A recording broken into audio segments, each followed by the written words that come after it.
My bad.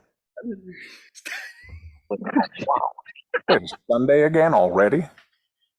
Oh, this gets old, ladies and gentlemen. Buckle up and get ready for another off-the-rail, hilarious episode from these Mississippi boys of I'm Just Saying 48 podcast.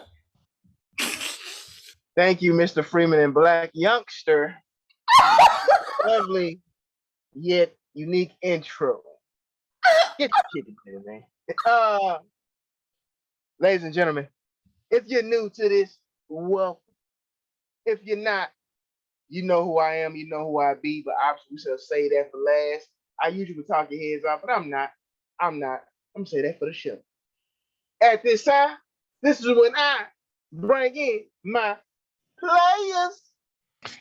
Shit, yo, what's understood don't gotta be explained, man. It's your boy, One, the great El Papito, El Papachulo one. You know what I mean? King one, Dunn one, Hollywood one. You know what I mean? Whiskey one, and shit, just trying to have a good show. And if there's anybody right now that's out there up on the grill trying to like cook or whatever for this beautiful weekend, please bring me a fucking plate. Like I need that shit ASAP. Good morning, my neighbors! Hey, fuck you! Yes! Yes! Fuck you too! You already know who it is, but let's roll them down anyway. You know, it's Mr. Easy Dick in here. And, you know, the motherfucking most hated man on the pod. You need people like me so you can point your fucking fingers and say, that's the bad guy. The fucking bad guy. But on this show, you know, we... So... Oh, it's good. Good and terrible. I'll never get used to that intro, by the way. If you know the voice, you know what I'm saying, then you know I go by Juice Shakur to my bros, and to the ladies I go by the Love Doctor. And I got one discrepancy. Fellas, can I get this off right quick? Oh yeah. Y'all know a certain gentleman when he first come on, he says, I talk your head off, but I won't do that right now. Mm-hmm. It's kind of hard to talk somebody's head off when you're on mute and you're taking sips in between takes. Oh, yeah, absolutely. You absolutely right, bro. Hey, that was. He says that for nostalgia now, because that's back. Yeah. I think we gotta retire that little slogan there. When it was you and him. Now, nowadays that we got our flow going, he take a lot of liberty. Yeah. He take a lot of liberties. A lot of breaks. It's a lot of 15-minute breaks going on. That's neither here nor there. Hey, me being out there like LeBron with 1 foot, See, I'm not gonna talk about basketball right now because we're gonna be on the wrong part of history. But with that being said, if I got whiskey in the building, if I got the activist, you know what I'm saying, the pettiest of them all, if he's in the building. Then I just introduced me, so it's only one nice nigga left, man. So without further ado, he's poured his cup, he's got his portions in there, he's got his sips going. So I'm gonna let him go on and sip on and tell y'all exactly who he be. So without further ado, player, let him know who you be. Thank you, Juice. This gets old, but it is what it is. If you hear the voice, I am none other than Mr. Al Roca. Wow. Mr. Knee-High Peach. They come in bottles? They probably should at this point. I ain't gonna drop that me now. ID on somebody. They had to pry from me. But neither here nor there. I am none other than Mr. Bag of Destruction himself. Oh, hell no! You nasty motherfucker! And you know this. Toes and hoes, baby. If you don't know what all these names are equaling up to, I am none other than Von the Villain, and together we are the collective. I'm just saying. 48. Brother Marlon, come on, man. Can I do it? Click it! Can I kick you? Yes, you can. Can I kick you? Yes, you can. Well, I'm gone. Gone. Yes, right, fellas. That's right, fellas. I'm gonna give out, a early, happy Memorial weekend, if y'all don't mind. Um, to the listeners out there, I don't want to necessarily bring the mood down, but it's something that, we gotta discuss because it is a part of our current events. We lost another legend, unfortunately, this week, Miss Tina Turner. What more can we say, man? All I can just picture is that "What's Love Got to Do with It" video, and I mean, is it weird that I'm gonna say this woman was fine? I don't know, but Absolutely. anyway, That's I just simple. want to shed light on a topic that I will first say. off, my condolences to her family. R.I.P. to the legend, one of the greats. This show we always mention, giving out flowers before our legends pass. Unfortunately, she's gone, but never will be forgotten.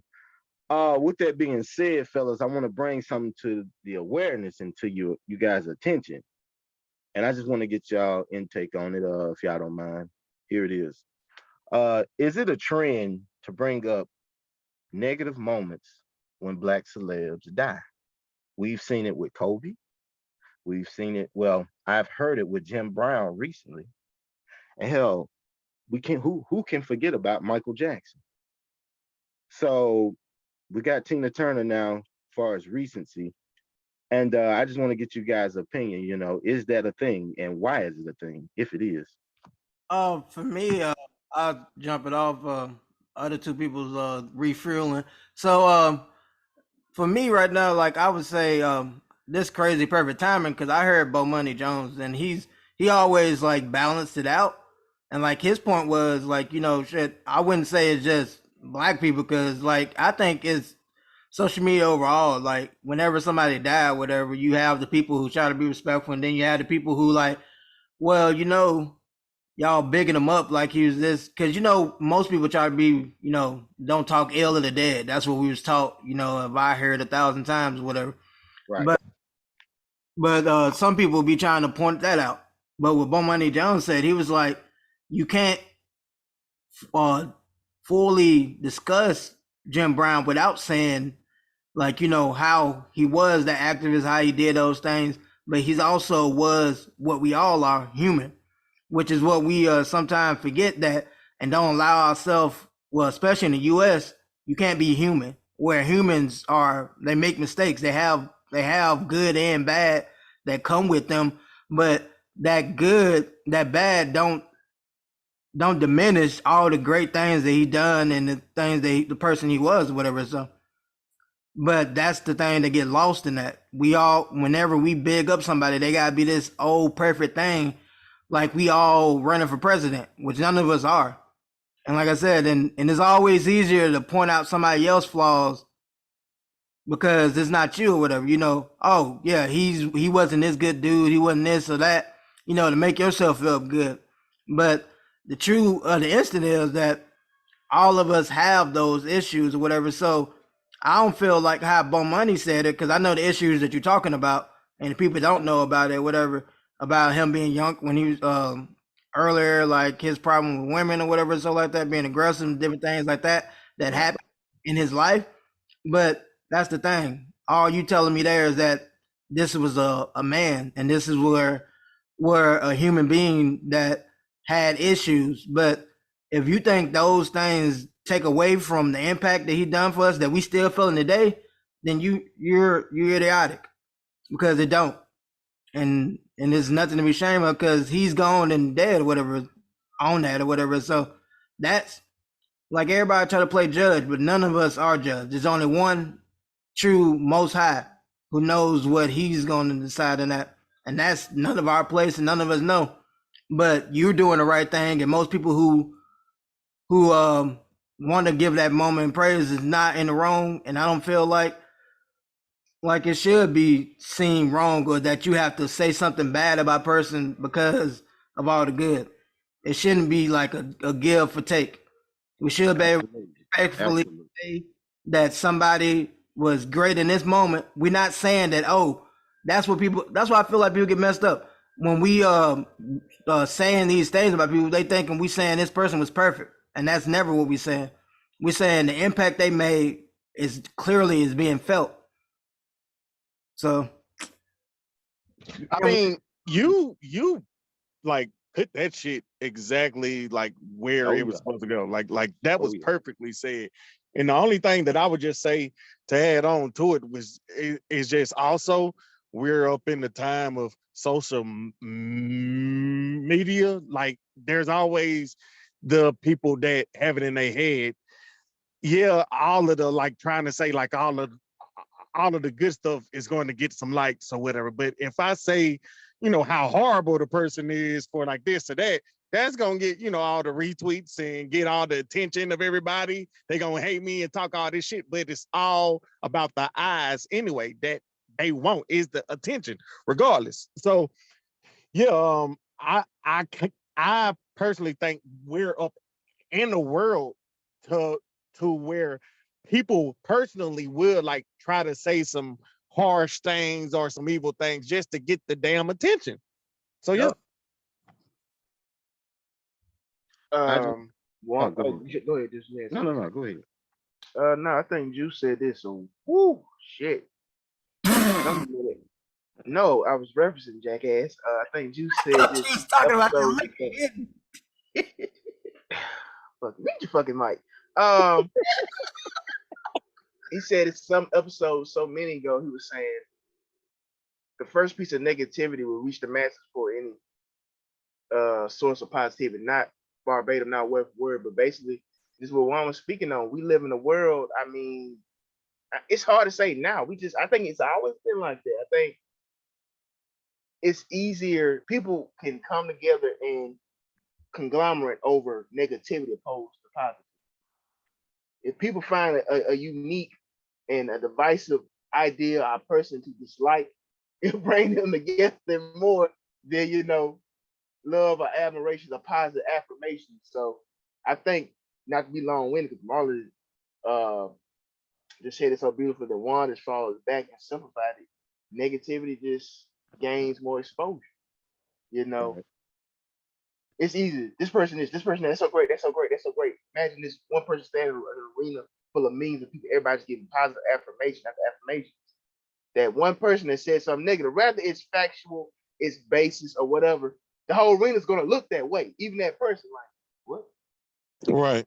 I don't care who you are, what you say, because it just makes them stand out. So I think this is what it is. I think, like I said, it's easy to pay attention to negativity.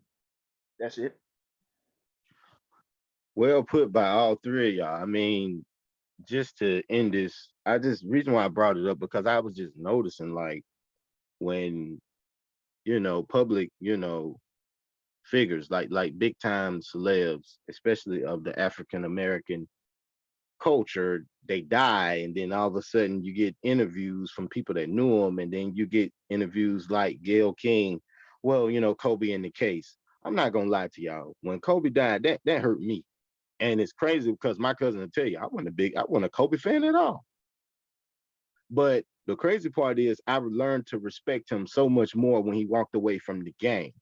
So I already kind of, was like, damn, he really took a void away from the game when he retired. And then years later to witness the death and that whole situation surrounding that, it shocked me and took me by surprise. But when I watched that interview, I just looked at it as that was tasteless on her behalf, because that whole interview, it's like we can't even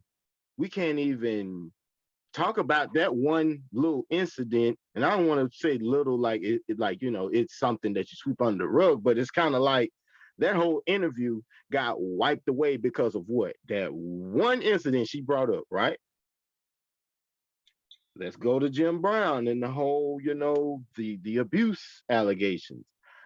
I was actually one of the rare few times I was listening to the radio going to work one morning, and Russ Parr in the morning.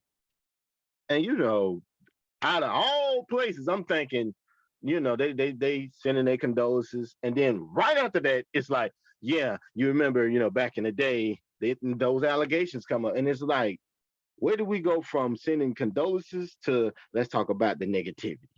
See what I'm saying?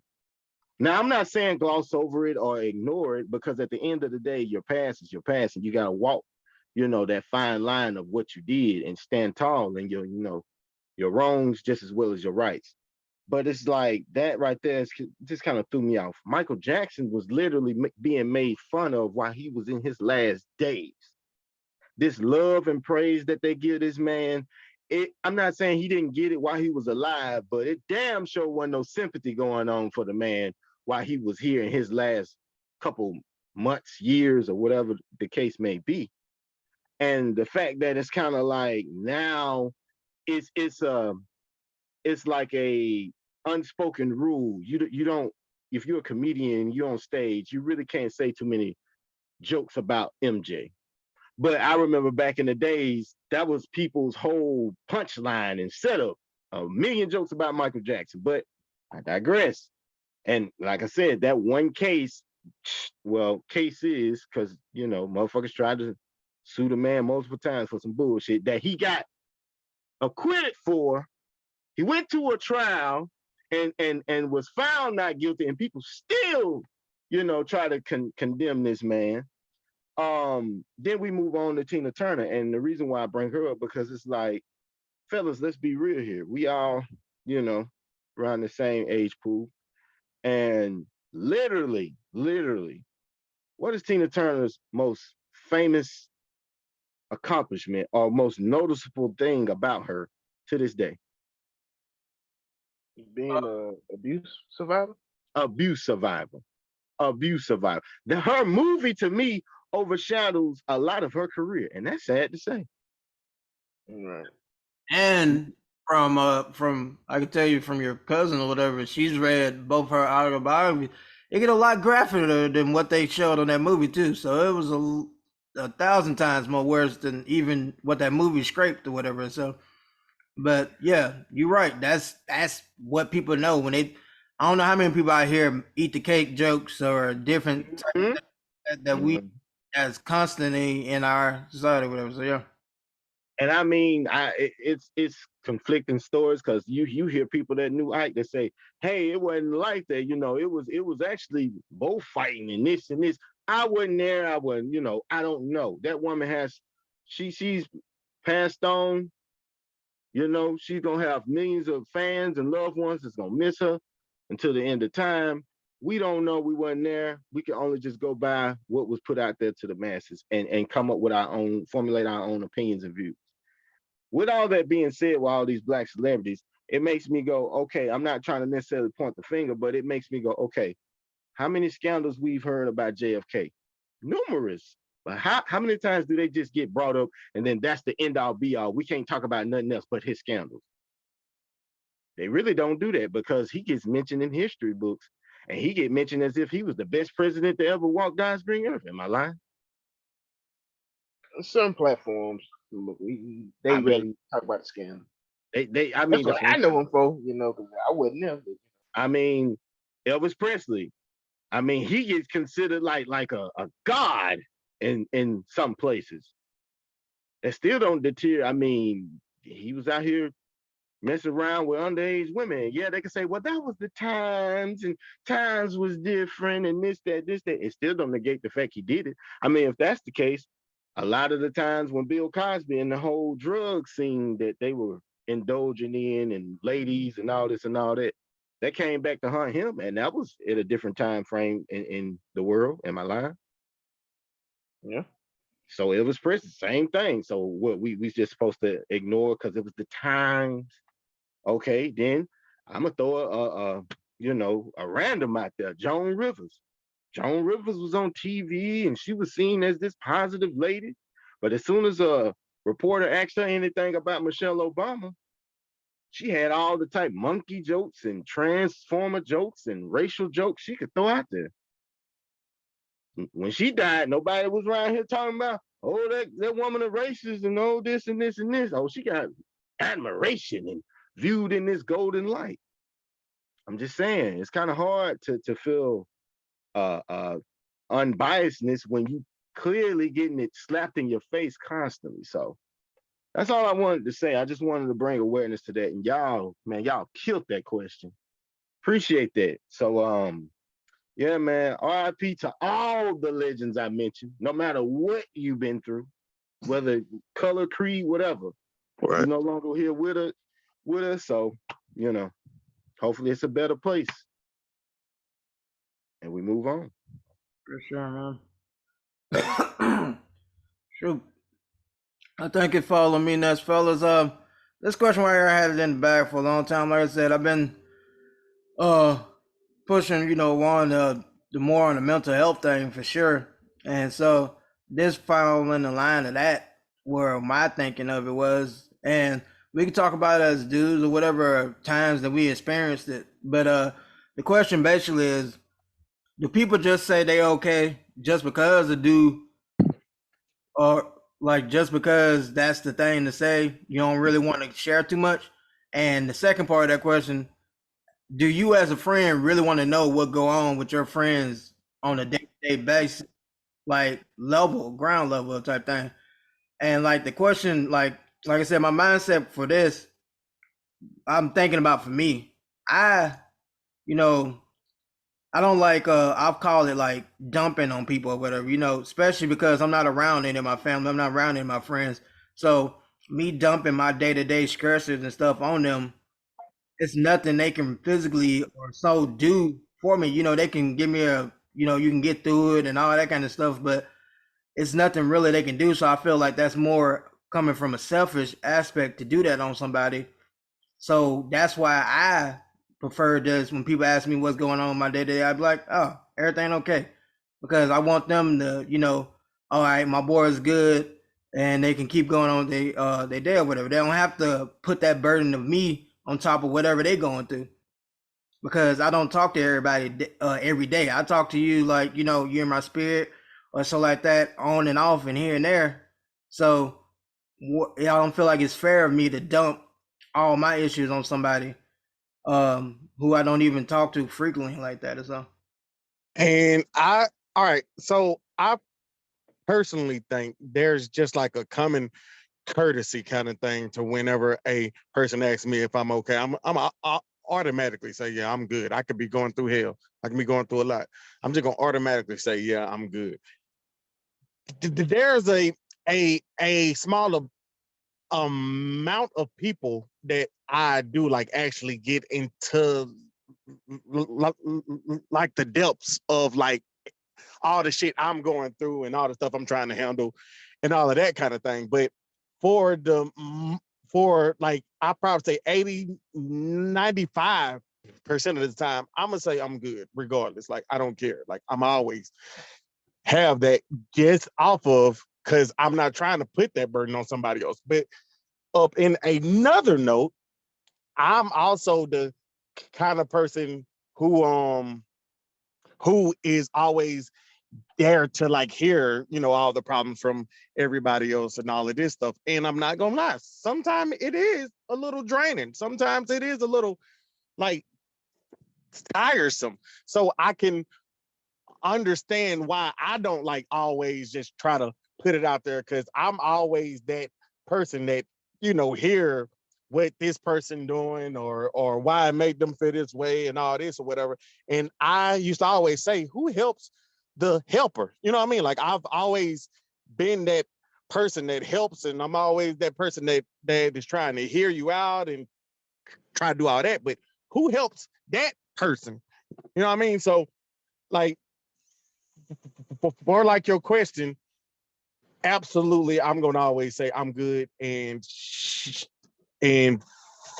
for like the second part of it, like, it gets tiresome trying to like hear everybody every day type of shit, because it be some times where I just be like, would you please shut the fuck up? Like, I don't want to hear it. So I mean, it just all depends, man. It just all depends. So that's what you be thinking about me? All right, then, motherfucker. All right. I'm just like, All right, then. we are all human. Like, point blank, everybody got their baggage. Everybody got their shut your ass up. It ain't even about you, bro. Lies. But yeah. You know. Yeah. She was funny. Yeah, I think it's human nature is what I was saying. I think a lot of us, uh, maybe if you will, on the initial first act. I think a lot of us, somebody comes up to me right now. I mean, I could be going through something depending on the magnitude in a relationship. I may disindulge or divulge info, but 9 times out of 10, like I'm straight, man. You know, I'm gonna make it. You know, or that saying people say, "How you doing?" I could complain, but it wouldn't change nothing. It's not gonna do no good. You hear people say it all the time. You know, usually one of my retorts to that, when I'm the person that's asking, is it may not, but sometimes it's good to get off your chest. You know, sometimes just elaborating your feelings, excuse me, and somebody listening to your feelings is best than someone giving you an opinion. You know, I said on the show many times, sometimes it's more important to me an ear than an opinion. Now, in the same note, if that person keeps coming to you, you know, and I can use me and Juice's relationship to an example. You know, if I come to him with something and I need him to listen, he'll listen. But if I'm coming to advice, he'll give me advice the best he can, and from his perspective of how he will handle the same situation. And if he's been in the exact same situation, these are the steps that I took. Now, if I'm giving you this information, it's up to you to apply that best suits you. You know, I'm not gonna force it down your throat. I can only just tell you my experiences and give them to you, Vaughn. It's up to you to do what you want to do with them. You know, but yeah, I think 9 times out of 10, most of us, like I said, depending on the relationship to the person, that's asking, will probably say, yeah, I'm fine. You know, I do it. I'm no exemption myself. And when people come to me, I try to take what I learned from Juice, from just studying how he would handle the situation, studying how he would give me advice. Excuse me. I would take from him and apply the same to myself. And when people come to me about things that's going on in their life, well, I listen. Okay, if they come to me about advice, I try to give them, you know, advice from my perspective, and I tell them same thing he told me. It's up to you to apply how you want to. You know, I'm not saying what I'm saying is the right way, the only way. I'm just giving you my perspective, and that's it. You know, that's really it, man. It's all about the person, you know, you giving advice to, how they gonna digest it. And I don't mind. I don't mind. I feel like everybody got a story. Everybody got something to say. Nobody's useless. Nobody doesn't mean anything. You mean something to somebody. So I don't mind people uh confined to me and venting to me, for a better term. It don't bother me. Yep. Or you could just do the quick one and just be like, Get the fuck out of here! I mean, and that's another thing. Can I say this? I won't be long with it. It is okay. It is okay if you do not want to always be that wishing well of dropping problems in, bro. You are fucking human. You need to decompress just as much as they do. You know, it is okay. That does not make nobody a bad person. One, y'all, nobody else included. It's okay, man. Because sometimes people's information, you know, not to sound real religious, spirits, like what they going through and shit, that shit can really weigh on you. That shit can weigh on you mentally and spiritually. So if you don't want to carry that baggage or having the knowledge of that baggage, it is perfectly fucking fine. Just want to let any and everybody know that balance with that. It's okay. So You hope you damn do. Just for the record, that nigga ain't asked me for no advice in years ever since he started drinking. But you know, y'all just banging on me today, man. hey, Juice, that lesson he ain't gonna get that lesson. Hey, that nigga got all the answers he need. But no, I'm just fucking with you. Appreciate that, fam. I mean, for the most part, bro. I mean, he nailed it, bro. Like, but yeah, really. It's just like you don't necessarily want a burden, you know, nobody, but you also don't want to have that burden placed upon you. But you do want to meet a happy medium where it's like, okay, bro, I don't want you out here suffering. If it's something that's really, you know, eating at you, or you know, a sister or whoever it may be, you know, sometimes they need that lending ear, that lending hand to help them out in a crisis that they're going through, because I mean, it really could be destroying them. And you know, I've been blessed enough to have people along the way to help me with a lot of, life situations and things of that nature, to the point where I know my grandma, me and Von grandma, she say this all the time, boy, you're an old man in a young man's body. I was like, well, I mean, it feels that way sometimes, because it's like a lot of ways I see things, it's kind of clear to me, where it's like somebody that's around my age, it's like it's mind-boggling. And I don't get that, because it's like life is not meant to be hard, whether y'all believe it or not. Now, we meant to go through tough times, tribulations, absolutely, but life is not overall meant to be hard. Life is based upon the decisions you make and the outcomes and the results that I'm gonna say that you kind of adjust to, because every decision you make will have an outcome, whether you like it or not. That's debatable.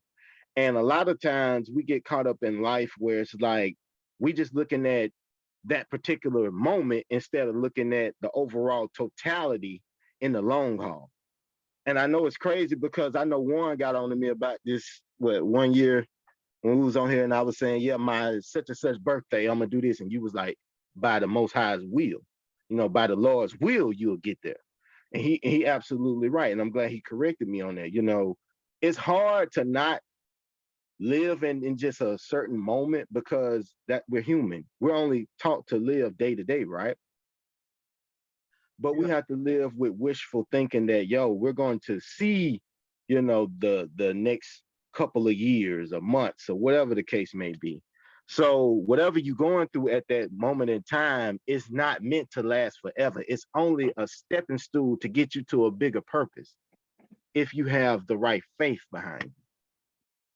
So I hope that helps and answers a lot of questions. If you are a listener and you may have a question, and you may not have anybody, and you may think one of us, or all of us for that matter, are capable of helping you, we have no problems answering the question. I rather feel like that I was able to do something to at least steer you in the right direction, instead of just saying, well, I ain't got time, my life is a little bit hectic right now, I got my own problems. Everybody got problems, but I try to at least be mindful that, what you going through might not be nothing compared to what this person may be going through. Absolutely. So, And my sure, I want to let everybody get their turn, but I want to hit track on something that Vaughn had said or whatever about it's being okay that people are not prepared for that, like the weight of news and the information that somebody might be sharing. And that brings us to the point that we talked about on this show, and we always promotes, which is shit. I know it used to be taboo in the Black community, but therapy is definitely needed, and it made me appreciate those people more, because like I'm pretty sure, like we said, all of us, they're human as well, but their job is coming to take on all of these things and problems of their clients at a day-to-day thing or whatever. And so it'd be real interesting and shit. I wish we have somebody who went into that field. I know a couple of people that's studying for it, but went into that field to see like how do they decompress, because you literally part of your job, this is what you're gonna hear day to day, whatever discussions and things of people, and people are looking for like not only insight but just for an ear. Sometimes that's something that I'm learning so too, because that's why I used to be like so like panic or like have like a little anxiety about when my friends would tell me things, because I'm always I'm one of those people that want to be a doer or whatever. And it's the same thing with like I am with like people I'm dating. So freaking I'm listening to them, but I'm trying to think of a way to give them a solution to the problem or an answer, when sometimes people don't want answers. They just literally want to unload, be able to just you listen to them or something like that. So to me, like I said, that really going through this and talking about this, like I said, shout out to like the therapist, the psychologists and everything like that. And like I said, that's one of the biggest things that I appreciate being in the military. That's something that I that I have that I can go to. You know, I don't have to worry about costs, anything like that. If I need it, I can take that time and I can do it, you know, and talk to the person. It's really giving me enlightenment and like a great perspective on a lot of things in my childhood, things that connected, you know, trauma that I ain't even realize or things that I didn't realize connected of how my actions or whatever. Whole insight. So for all people, man, you know, friends are cool or whatever, but you like we all saying, we're not properly equipped all the time for those things or whatever. So shoot, if you can't find a therapist, man, I know I've been hearing advertising about like call centers things you can do or so like that. Or anything to where you can that professional that can help you, give that help that you need. Absolutely. What if you got a family member that got a sex addiction? Oh shit. I mean, if he comes on the show, you like I said, man, I ain't trying to give no answers, but hey, you know, that brother need a Stop it. I Okay. say electroshock therapy is the type of shit that he probably would need. You hear me? I think that's the type of shit he needs. Electroshock This the therapy. crazy part. I think that'll turn him on. It probably would. Just oh man. I don't think we Man. found the thing that don't turn them on. Goats. Goats don't, and I know that. Yeah. The I only thing mean, I I don't don't think he'll get his Marvin Means on with that, but I'm just saying, bro. I'm just saying. The nigga, hey, he's a character. He needs help. Absolutely. That's for damn sure. I'm just saying. He's a nasty motherfucker. But yeah, man, never apologize for you know having to give a good fuck. Just shut the fuck up every now and then, like my man Juan said. You know. Whoa. To absolutely nobody. The double champ does what the Wait. Did Marley just say never apologize for giving a good fuck? Huh? Yeah, a good shut the fuck up. Yes. Oh, good shut the fuck. I was like, so that nigga activism, like, yo, you don't apologize for slinging good dick. All right, yeah. I think that's more of a love doctor quote, you know, than mine. Oh, my bad. I see you just gonna keep trying all episode, man. My bad, bro. That's your mission for the day, huh? I thought, I was like, damn, he just hit this, free advertising for dick, but yeah. Add somebody else to the memorial list, huh? That's what you want? Hey, brother Jesse Petty, the activist Jackson. Yeah.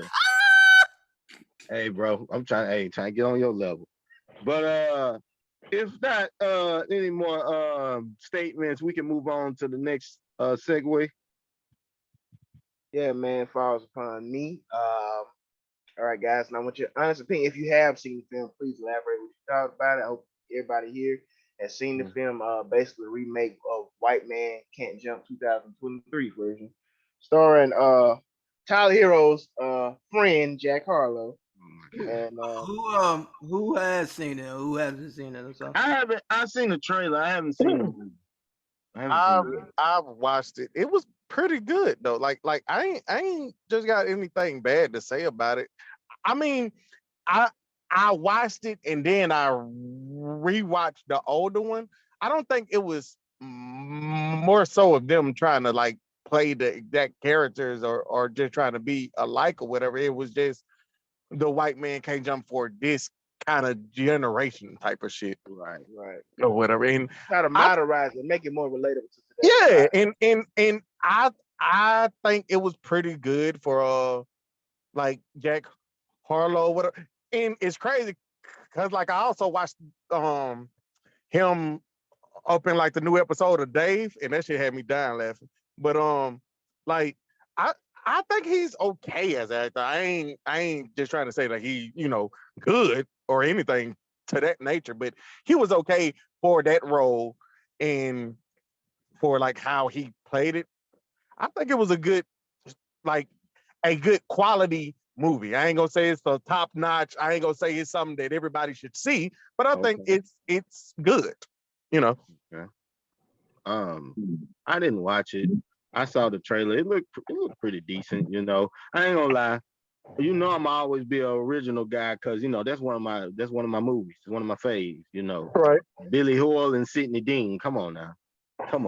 So I mean, I don't know, man. Like just judging off the trailer, it looked decent. Like I kind of feel like it's something Marley said a while back. Like it's like they all running out of ideas in Hollywood, so now they're just starting to say, "Hey, we'll redo this. We'll redo this. We'll do that. We'll do that." It's like we want some originality, you know. And I'm thankful that we were born when we were born because we were able to see stuff that was original, like a fresh idea, and they brought it to life, and it was magic. So, you know, no knock on the new film. I can't judge something that I haven't just fully divulged in and watched, but from judging off the trailer, it looked decent. Yeah. I would have to, like I said, one, you said it wasn't that much like the first one because I never watched the first one. I just know of the movie and so like that. Bro, it came out in '92. Bro, you came out in '93. Exactly. I wouldn't think I was trying to walk. I hear that shit about this movie. What the hell? I just All About the Benjamin is not the only movie that came out, Marley.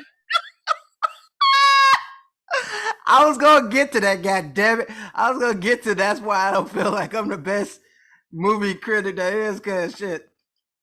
My favorite movie is all about the Benjamin, so I couldn't really criticize or tell the movie.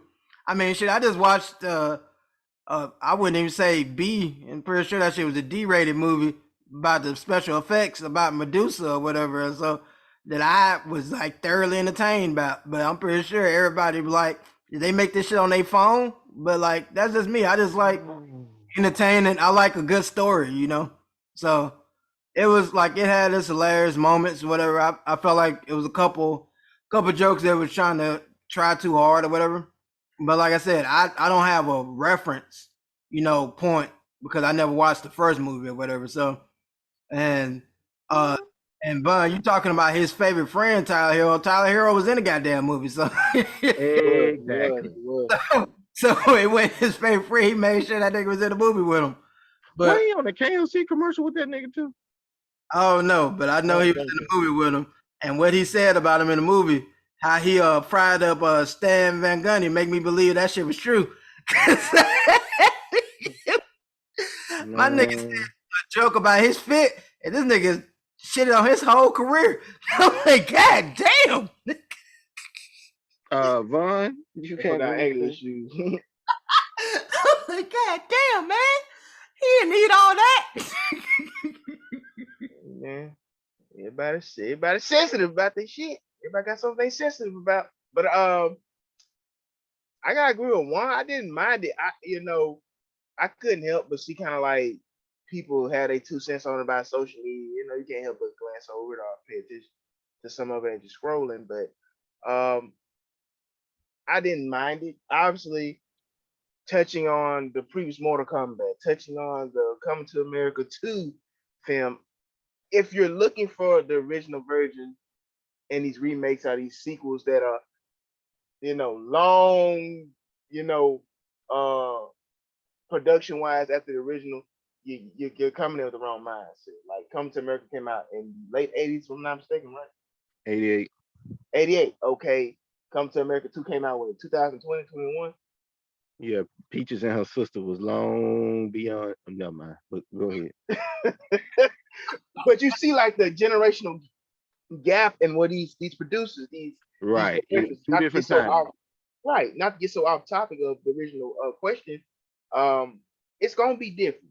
The jokes are gonna hit different. You know what I'm saying? The mindset that these filmmakers come in with is gonna be different from the original. And but I didn't mind it. Original review, I didn't mind it. Jack Harlow did better than I thought he would do. I prefer his comedy. I think it was his debut in acting. Some of the emotional aspect, wasn't always there, but when he was kind of just being his natural kind of quirky self, I didn't mind it. My man, I know I'm finna butcher this name. I don't know if this nigga was Nigerian or what, but Sinka, I think that's his name. The boy from Africa. We used to use butcher and stuff, so you ain't gotta tell the audience. They know. Oh, shut the fuck up, J-Boy. Cinco Walls. I think that's his name. He played Kamal. What about some walls? What you doing the walls? I mean, bro, I got a question. They didn't have Wood Harrison and Wesley Snipes make a cameo in the movie. No, they didn't do the cameos or whatever that I know of. Like I said, I don't know who all was in the first movie, but I didn't see those two for sure. No, they did. It kind of paid homage. If you like, you got to really pay attention to it. Like, especially toward the end of the film, Jack Harlow's character, he kind of had a hat Woody Harrelson was wearing throughout the film, and the scene where, Rosa Perez and Woody Harrelson was in the car, and she kind of climbed on top of him, talking about making love to him. They kind of showed a similar action in the film. They paid homage to the original film, but nobody did. Maybe I overlooked. No cameos. The basketball court, you motherfuckers still. I'm shooting everybody. Not to tell Lonzo. Yeah, I'm going to get my gun tell, out the car and shoot everybody's on the court. God damn. Not to tell the film, but oh boy, they actually come back with a gun. He came back, I saw what he came back with. Flames. Yeah. But what in the GTA was that? I don't know what the hood that is. We got flamethrowers, but on that car scene or whatever, bro. I mean, I've been able to drive getting head, but I don't know, like full girl on top of me while I'm driving down the road. I could only if I could be a fly in that fucking wall. Like, could you imagine this nigga getting head, him in that fucking laugh while he driving? Why would I be laughing?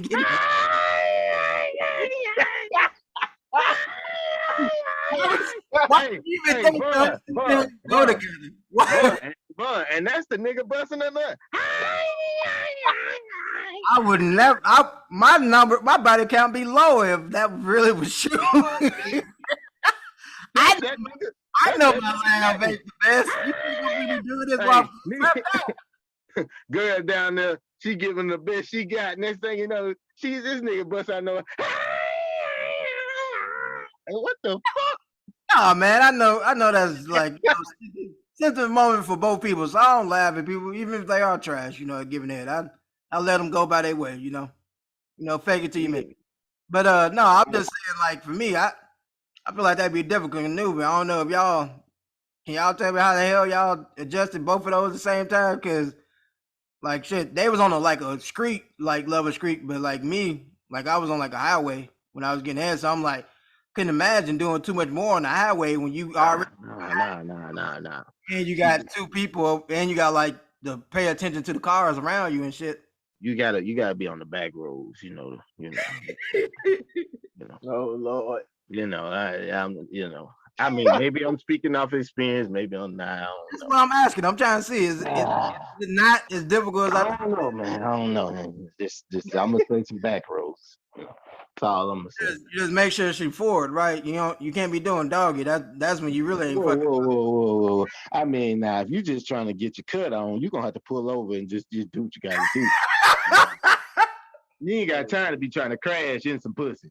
I mean, you can crash in the pussy, but don't crash while you're in the pussy. So, sticking to the original question, aside from sound like a bang of a way to go out to me, Yeah. Bang. Oh, go ahead. On 1 through 5, I would give the film a 3. Some may feel I'm ranking it too high. Okay. I know the ones that. What was the rank? What's the highest? What you say? I said. Oh Lord. Shit. Oh Lord. I really hear the fuck you said, but I said what was the highest? Because I was trying to see what your ranking scale was. That's all I was trying to see. Oh, 1 through 5. 1 through 5. 5 being a 5-star. Yeah. It's literally 1 through 10. No. With the movie ranks, I think they do one. They do some do 1 through 10, then some do 1 through 5. They say 5-star movie, and then some get like a 2. Because I was looking up the original, and they had it 1 through 10. They had it 6.8 or whatever. It's oh, that's cap. That's cap. That's cap. It's either a 9. It's either 8 or 9. So that's why I was trying to see. I'm like, you just bigged up this movie and you gave it a 3. That's why I was trying to hear what scale you got it off of. So yeah, 1 through 5, I would give it 3. Okay. I feel you. I know in this question you said what movie. Yes. I'm sorry. Thank you, Juice. Damn, forgot about that. Second question. I imagine you have. Fuck both of y'all niggas. Y'all been on me. Why me? Why me? Because the other nigga is quiet and drunk. You talk and drunk. I'm not drunk. And we can't talk about his condition because you know he, you know. Yeah. Neither here there. Observes. Basically, this is a basketball remake, and there's a long list of basketball films. I want you guys' honest opinion. Some of your favorites are favorite. Which other basketball classical film do you feel is due for remake? And dare I say, who could you see starring in that remake or playing? All right, both let me of go. Let me go with this No, one. let me go because I only got this shit on my head right now. Because like All right, go ahead. All about the per Bengals. usual, All right. you know, I didn't have time to research these questions. So the one I got is fucking All about the Benjamins Coach Carter, do bitch. not play basketball, fam. I'm just Shut trying the to let you fuck know. up. I know that, Cloud. Oh, And you all can right. do it. He had a Miami Heat jersey on. God damn it. But anyway, uh, I would say, like I said, Coach Carter, and I feel like I would like to see Samuel still pick it up, but it can be, you know, him and this Different generation students. of Right. kids or whatever who, you know, care. Hey, I got an important question. Not to cut you off, Marlon. I'm sorry. I got a question. Is Coach Carter the only movie that Samuel L. Jackson never used the word motherfucker in? I thought he did. He didn't use it in that movie. It seemed like the appropriate movie for him to use motherfucker. Coaches always cuss. I thought he used the old boy spit at the window. I don't recall him saying motherfucker on that movie. I could be I'm wrong. about to say I can't I mean, remember there's the half Avengers of it film. anyway He right now. hasn't Yeah. said it in there. He got close. I mean, I don't know. That's something that we'll have to discover. But Coach Carter is a good selection. Yes, I feel like you saying your question, whatever. Back to it. He can still reprise the role, you know, and like all they have to do is update because I know it's based off a real thing or whatever, but they can just like you know have it on a modern day of players and stuff like that because the modern day player is probably way different than those players that he was teaching during that time, or whatever. So I feel like that'd be a fun like type of movie or so. I got two of them. And I don't think they should remake them per se. I just think they should add on to the story, like to kind of catch up. The first one, of course, Vaughn know what I'm finna say. He got game. We got to see Denzel get out of prison, and we got to see. Well, at this point, Ray Allen bald headed, so we not gonna. Jesus way out of college. That nigga done made the league and everything. So Denzel gets out of prison. Jesus, you know, he is in the pros. He dumped Lala, but then he finds out that she never went through with the abortion and he got her pregnant again, or whatever the case may be, and that he has a son. And now he has to be in his son's life, and now his son is the prodigy and all that. I would like to see something like in that ballpark and see him and his father. How do they dynamic work now that his father Jake is out of jail? Do they are they gonna build a bond, or is it just gonna still be awkward? So that'd be kind of dope. In Hollywood, if you steal my idea, I'm suing. The second one. They gonna bury this shit. You ain't gonna be able to prove it. Oh, nah, nigga, we got results. The second one, I think, would be kind of unique to have a part two of it instead of a remake. Love and Basketball. I feel like what they could do with that is have where, you know, Monica was playing in the WNBA, and you know, Q, he was raising a daughter. So let's see if Q ever gets back, you know, to his, you know, I ain't gonna say his full self because he had a bad knee injury, but see if he can get back in the league. If not, they can pick up where like they show him he actually, you know, does become another formidable type player again in the league. He's probably retired now, probably trying to be a coach now. Monica is getting ready to retire, and their daughter is the one now. It's the story where it's like she finna go through the love and basketball phase, and then still have the storyline with the mom and daddy, and see how they marriage going and how their lives projected over the course of time. That'd be dope. Hollywood, once again, if you steal my idea, I'm suing your ass. So yeah, man. Yeah, I feel like I threw out some, you know, great ideas. Okay. Now I don't know who's gonna play who, but I mean, yeah. I could be Ray Allen's son, you know. Okay. I got one in mind. I got three. Actually, got three. That's a lot. I got fucking. This first one is just because I love this fucking film so much, and it's a lesser. When I say basketball movies, I know we think sports drama, That action. Jam too. No, motherfucker. Damn. Assholes. You think it's serious, drama, the sport, drama and all that good shit, heart of a champion, overcoming. But I just want to keep it lighthearted on the first option. I want a semi-pro too. Will Ferrell, Andre 3000. We just spoke on the film he did. Woody Harrelson. I don't know why a part two for that film was never. I don't know why part two has not came out. I need that, Hollywood. I need that. Another one is a dark horse, man. Like I said, talking fictional, but a Hoop Dreams too, the updated version. Yep. Hey, I saw that. Yep. That'd be dope. Arthur AG. Right. You know what I'm saying? Maybe showing the update of the original two young men they followed, how their life turned out, Who gonna follow? Lonzo and LaMelo or some up and coming prospects, somebody, you know what I'm saying? Ronnie? Smoking weed? No. Oh. No. Hey, my man looked pretty zoned out in that party. I don't know. And if I can have it, because I feel like this is an underrated film. I watched the film. This film was not bad. It was better than I thought it would be. I want Uncle Drew too with Hey, that shit was dope. That shit was dope. Yeah, with LeBron playing wise from the old Nike commercial. Look at my lemonade. We done. Here we go. The ball player. Yes. Hey, Yes. hold on. Hold on. Let me say this. LeBron got a movie coming out pretty soon. It's about his high school career. Well, his life, really. Only reason I watch it because I got a movie pass. But other than that, don't waste your time with that shit. Yeah, I was gonna say, yeah, he do actually got a movie. He do actually got a movie I mean, he's not in it, so I think it's gonna be pretty decent.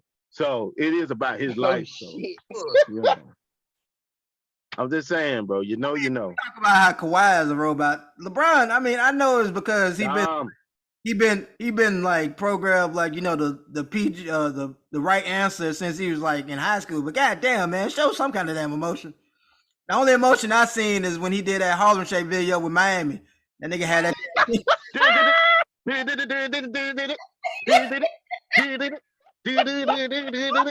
Fam, you remember that? Fam? You was on the ship. And fucking. You was there. D-Wade. D-Wade had the teddy bear like Kanye. He was on the ship. You was that fucking boombox and cowboy hat. Damn right. With the cowboy hat, Chris Buck. Come on now. Hey, y'all. Mario Thomas was Super Mario. Now, y'all gonna laugh at this, but like shit. I think the apartment complex, they closed down, so they took the video down. Cause I used to have it saved on my YouTube, but I actually did one for apartments I was living in, a Harlem Shake video when that shit was hot or whatever. I had a goddamn burger dreads hat on and shit like that. That shit was hilarious as fuck. Yeah, we actually did one of them for the apartment complex I lived in down in Mississippi. Sons of bitches. I would do one, but I'm too cool and that shit just nah. That shit was a moment when that shit dropped. Everybody was doing. So, if any of us that's meant to do that was born to do that, it's one. The pop locking and everything, yeah. Hell yeah. Hey, let me tell y'all something. I ain't gonna doubt anybody else on here dance moves. Everybody on here I feel like can cut a little rug. You saying what? Hey, one. I don't think nobody fucking with one with that dancing shit, bro. One, we can definitely have that dance battle. I know that one. That's all right.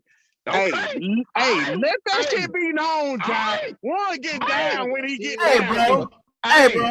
I got receipts too, my nigga. I got hey, now, one. I done seen one cut a rug too now. Both of y'all can cut up now. I ain't gonna, hey, and if you get some liquor off in this red nigga system, he gonna show out. So, I don't know. I done seen like all three of y'all get down. It'll be a good one. Look, and bro, that was the whole part of my plan. I was gonna go to the wedding, gonna get get some alcohol in me, I was gonna be up in the reception turning the fuck up them up and like, who that big nigga is? That's so smooth. Oh my God, I want this guy. But Dennis and Beck over I here. fucked Yeah. up.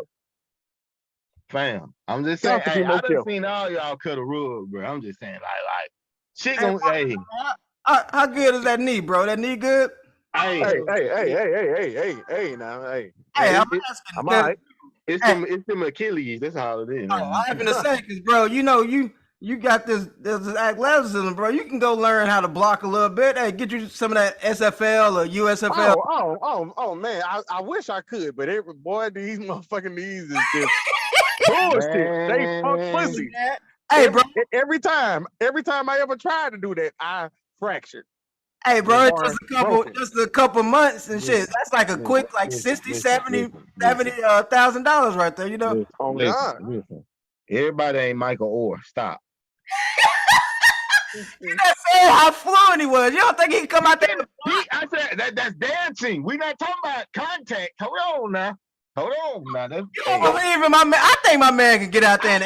I ain't saying, listen, I ain't saying he can't go out there and do it because I know he can. It's just a simple fact. Like, I know if I feel the way I feel at my age and he right not too far behind me, don't do my boy like that. Don't do my boy like that. We done lived our lives. We on the other side. Man, man. It's a high school teacher out there in one of them leagues. You know, I know Juan can do. He a goddamn truck driver. He can push them niggas. Listen, bro, I would be a great like offensive line person if I just had. They can rotate you in, brother. They can rotate. I'm gonna keep it all the way funky. I ain't played basketball against the nigga in a minute. I done seen recent pictures of him. You know, he done put on the weight. If that nigga can still move like he used to, with that weight he got on, that nigga might be all right. Nigga a little dangerous then. I'm still gonna put 40 on his head, but still, nigga might be all right. Shit, man, all I gotta do is just put your cousin up on you and he'll just be aggravating you, holding you or whatever, and shit. I'm gonna get frustrated because he gonna have his mouth open. Yeah, I learned this. Yeah, where you going? Oh my God. Just shoot the ball. Hey yo, my boy EJ still got that shot too. You know, Jizzle still got that shot. Jizzle still got the shot. Hey, Yeah. It don't go nowhere now. We still, we ain't that just yet. We ain't that goddamn old. We can still hoop. No, shit. I was just asking, man, because I was hearing, bro. I'm living our hope alive. I wanted to see you on one of them SFL episodes, you know, get the bag. But shit, no, that dance thing, we could definitely set that shit up. Oh, yeah. Hey, I wouldn't mind seeing that shit. That shit'd be dope. I'm telling y'all. And, you know, I like to, you know, cut a little rug every night. Now, I'm going to tell you something, Marlon. If you'd have caught this nigga when I first met him, oh, my God. There was a reason he was getting kicked out of class. Because the nigga wouldn't stop. Bam, bam, bam, bam. Break it down. Bam, bam, bam, bam, bam. Get out. Just get out. Just get out. Just get out. Goddamn daddy off my wife's kids. Shit. I'm saying, hey, that nigga can go, bro. Man said, get out. Just get out. Yeah, I ain't lying. Well, if anybody else has some more on this topic while we setting up dance battles, pick up games and shit. These niggas for real, they gonna fucking have a dance off. Okay, I heard that. Hey, bro, how he talking about, man? I want to see it. I'll test. Hey, iron sharpen iron, bro. Hey, only thing that can happen, I need to get in the swing of things. If my man, I used to turn up. I ain't gonna lie, like especially with like the, you know, trying to pop lock and all that shit. I used to be wild. No parking, baby. Bro, I lock crunk on the dance floor. Hey, bro, We used to be turned up. Man, well, without further ado, since we bringing up dance battles and see this is perfect, you know, alley hooping to this next topic. We're gonna try not to make this long because I actually done kind of, you know, helped us out with it, but you know we got to do it. Brother Marley had already said it. I think like what was it, more like a week ago, 2 weeks? He had mentioned it to me in the text, like, man, we got to do this. So here it is. It's finally here. We doing an R&B draft, the male edition. Now I'm gonna Yo. I'm gonna throw out 3 names right now Okay. to see if any of these 3 can be knocked out of the position they in. Okay. Y'all ready? I already know who one of them gonna be, R. Kelly, but all right. Absolutely. We got Kels as the king. We got Kels as the king. We got Usher coming in at number 2, and we got Chris Brown at number 3. Out of those 3, do you think that that's just irrefutable? Like nobody can touch this, or Chris can one of Brown them be? can be touched. Okay, and I said the same thing. All right, now let's get into it. Let's get the draft going. Who is so? Let's go on and agree now. Is R. Kelly and Usher the permanent 1 and 2? Yes. I think that'd just be for us. I don't know. That's for everybody. I mean, shit. Yeah. You got to, man. I mean, catalogs, them 2. I got to. Like I said, I feel like that's just our generation because. Right. Absolutely. I don't Okay. know, man. I think So that's is it irrefutable? Yeah. I'm good with it. Well, shit, in true and false land in school, absolutes don't exist. Those are always the false answers. So I don't know, bro.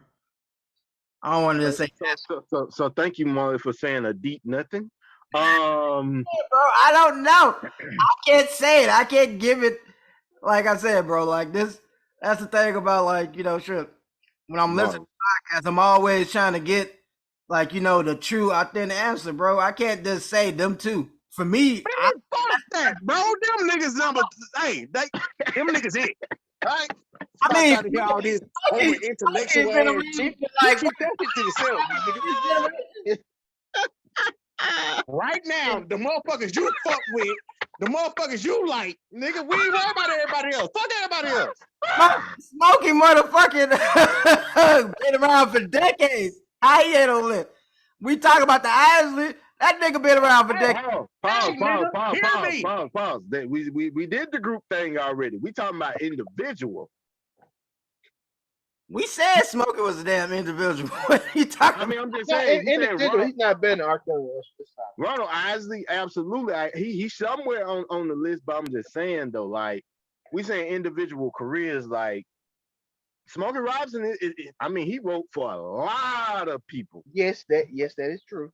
And he is dope. Don't get me wrong. Boy, like that nigga came out with that song, smoking that smoke, drinking that drink shit. That shit'll took his ass down a couple of pigs just off that. I love that shit. The fuck you talking about? Hey, man, no.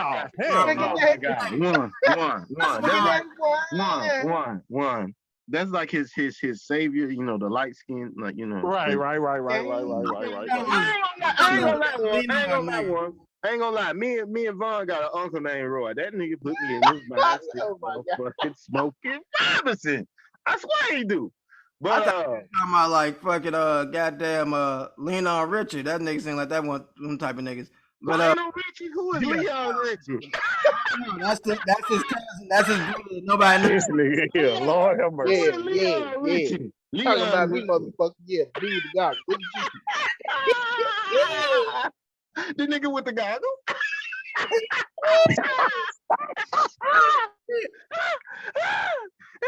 Leon Richie. Hey, motherfucking but smoking shit. That nigga need to be a Viagra like sponsor because that nigga came out a new album, Gasms. He's still over here talking about sets. Hey, Cialis and Viagra is still a thing, sir. Hey, my man got a song on there that said I fit in there. What the hell is Smokey talking? That's that light skin shit, and I don't think he talking about no poom poom. But anyway, bro, come on now. Who? We need at least 5, the top 5. Okay, right now we got R. Kelly and Usher. Besides Marley, he outvoted them. The top 2. Vaughn, you got something against it? No, I agree with the top 2. Okay. So I knew Chris Brown was gonna come out. So all right. So who would be number 3? Or who? Give me some names of. Do we count Stevie Wonder? Joe, Tevin Campbell, Joe, nigga. Hold on. I gotta write this shit down. Hold on. All right, hold on. What about Stevie? God damn I it. just said Stevie is a candidate. Yeah, I mean, we can't deny Stevie is a candidate. So I didn't know if you was drunk or not, if you was speaking. That's what I was. we got that. Fuck Joe. up, J-Mo. Oh shit, my fucking pen stopped working, motherfucker. All right, we got Joe and who else? Stevie Wonder. Mm-hmm. All right. Who else? Joe, Stevie Wonder. Do we put Smokey Robinson on there? Or no? Bro, Hey. no. I don't know why we even got to have this conversation, bro. How many times I got to tell you that damn smoking that smoke, drinking that drink shit, put that nigga down now? I like that song. I just do.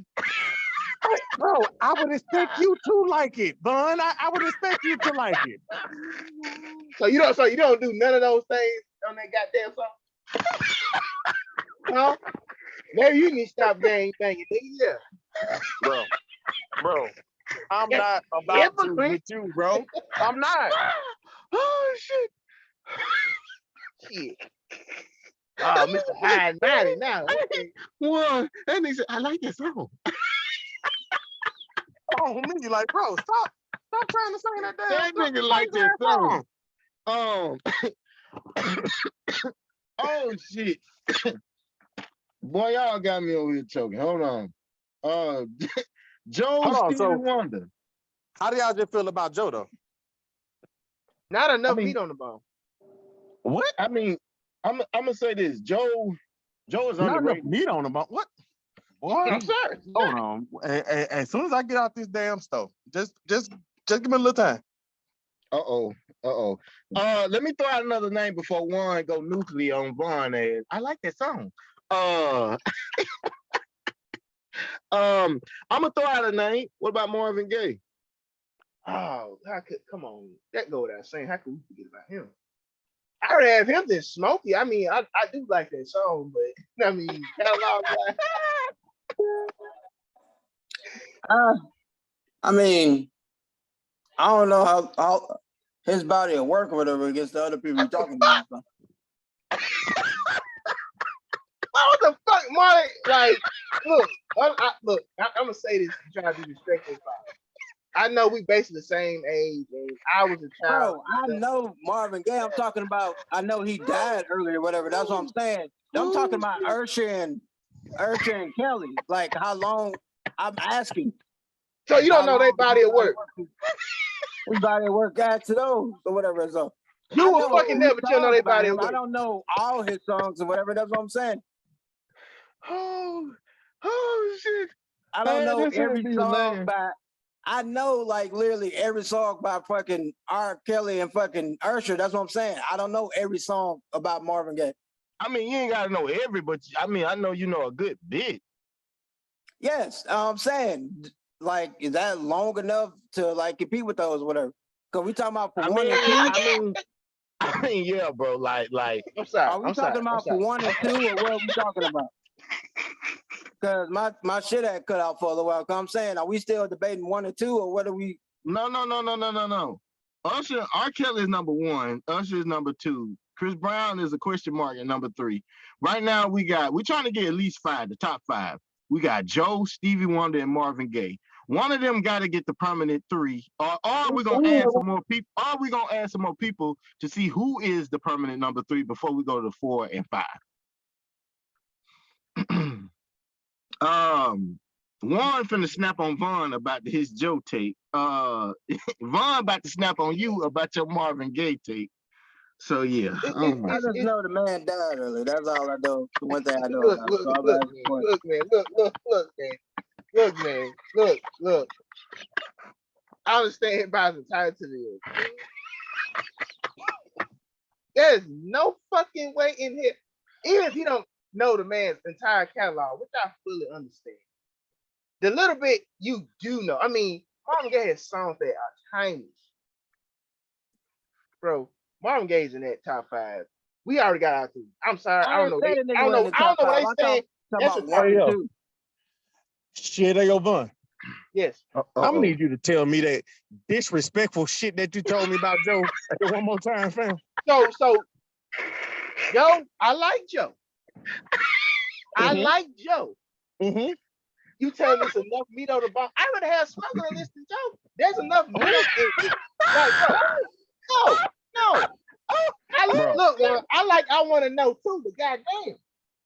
I want to know all the things more and more. I like the Power theme song too, nigga, but goddamn. He do got Oh, Joe underrated, wow. bro. He do got stutter, treated like a lady. Wow. This nigga going to the damn 56. Oh, yeah. Uh-oh. What? This nigga can't be fucking serious. Nigga, you the same You nigga put that try him to have on with smoking that Gerald Levert? smoke, drinking that drink. You want that nigga up in here, huh? You want all the things? Nigga, are you fucking serious? Are you out your mind? What did he say? You gonna go with cruising, my nigga? You ain't gonna go cruising? What did he say? Smoking that smoke, drinking that drink. Nigga, that's the nigga that you want up in all lineup? Is that the nigga that you want in our lineup? Talking about smoking that smoke, drinking that drink. Nigga, you ain't go cruising? Cruising? Everybody like cruising, nigga. You gonna go? Excuse me for having an Oh shit! Oh shit! musical palette. Bro, shit! bro. Oh shit! Hear me well. shit. Joe, You put him over Stephen Wonder? Stevie Wonder got hits, dog. I ain't gonna lie. Stevie got a lot of hits. Stephen Wonder catalog alone. He may have one of the best catalogs besides R. Kelly on this list. I want to know. Shit, come on. All the things, good girls, man, bro. Honestly, I'm gonna say this. Both of y'all got compelling arguments. See, that's the thing. When we start talking about old school artists, they gonna have better catalogs. don't want to be a player no more, my nigga. I don't want to be a player no more. Joe got a catalog, dog. I mean, stop right there. This is the Let's thing. just put Chris Brown over Joe. Chris Brown got a better catalog than Joe. I mean, but hold on. Let me steal a quote from Marley. If you put Chris Brown on this list, we got to go back and revisit the Jackson 5 because Marley said, well, they was pop. Chris Brown kind of pop too. Yep, for the most part. Yeah. I mean, if that's the case, it would just have to be Michael Jackson though, with like the That's Thriller. what I'm saying. That's what I was saying. Like Michael Jackson, low key is an R&B artist. Like absolutely. Right. Hey, are we going off like, okay, so clearly we're going off of fucking like catalog, but like when I'm thinking R&B, I'm thinking like voices and shit like that or so like Michael that. Jackson ain't got no voice? Yes, nigga, I'm talking, that wasn't my port cloud. I'm talking about this. What about Sam Cooke? Oh, okay. Hold on, wait a motherfucking minute. You don't know who Marvin, his catalog, but you gonna mention Sam Cooke? I'm talking about as a vocalist, nigga. I know his catalog. Nigga. I didn't know the nigga died early. Nigga, hey. Use your goddamn common sense. We all know these motherfuckers can sing. We talking about longevity. We talking about hits. We talking about all this. Sam Cooke died quicker than Marvin Gaye. Genius. I know, but people still rave about like fucking like how like his I don't know what they call it, whatever, how like he was some people call it he had great vocals. Like how he was able to like wave like and like freaking add on to songs and shit like that. They said that shit. Absolutely. Now we ain't even got the. I'm gonna throw out a name and I'm gonna see what y'all say. Prince.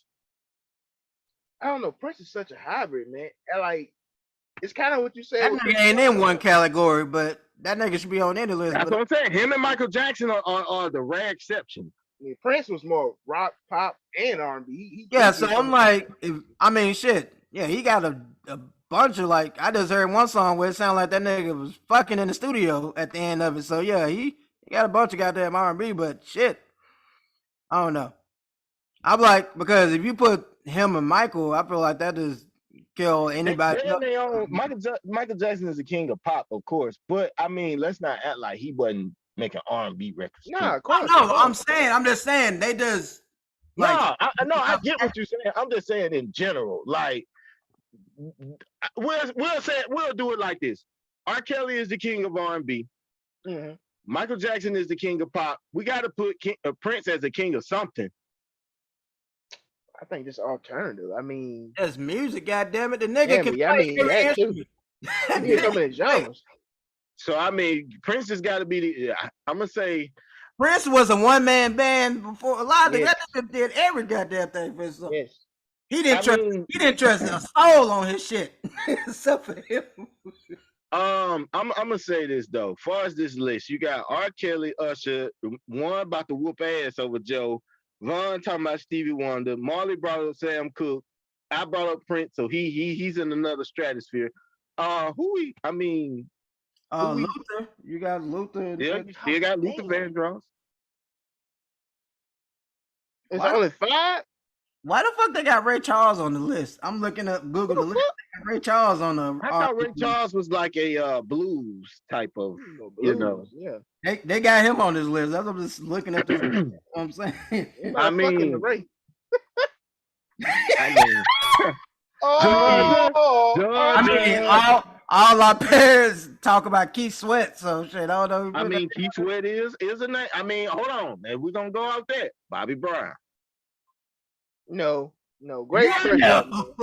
Bro, listen, Vaughn, listen to me. I know you young. Hear me out.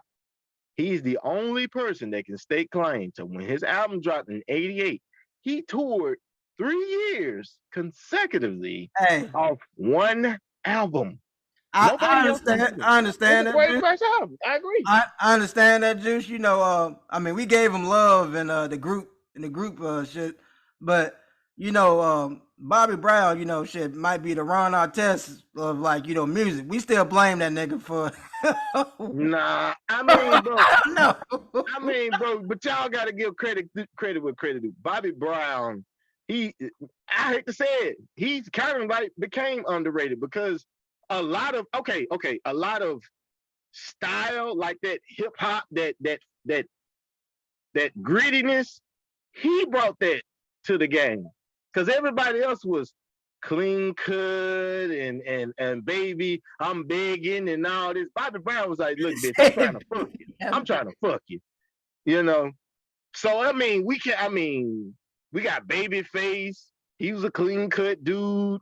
What about Guy and Teddy Riley. Teddy Riley. You know, I mean, people say Teddy Riley kind of founded that sound. I mean, he produced a lot of stuff for Keith Sweat. He produced a lot of stuff for Bobby Brown. So he kind of is. Well, he claims He's a pioneer, but he's a producer. He's not singing like we talking about R&B. Like he's a producer, yeah, but we just saying like a solo artist. Like Bobby Brown, bro. How do we not? Bro, have y'all seen Bobby Brown perform? I mean, we seen that nigga gyrate and dilate all probably got Yes, bro. yes. At We have that seen time, Bobby Brown. He was probably the most second entertaining person or third behind Prince and Michael Jackson.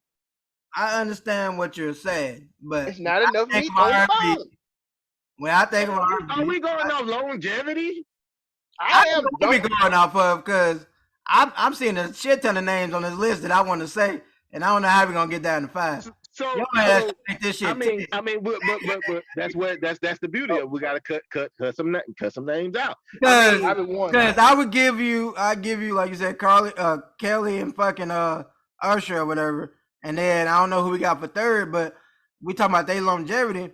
But because I know somebody tried to squeeze Chris Brown in there for like this type of generation, but I would say, especially according to the charts, this generation will be The Weeknd or Miguel or whatever. So because The Weeknd has been Hell no. Oh, goddamn.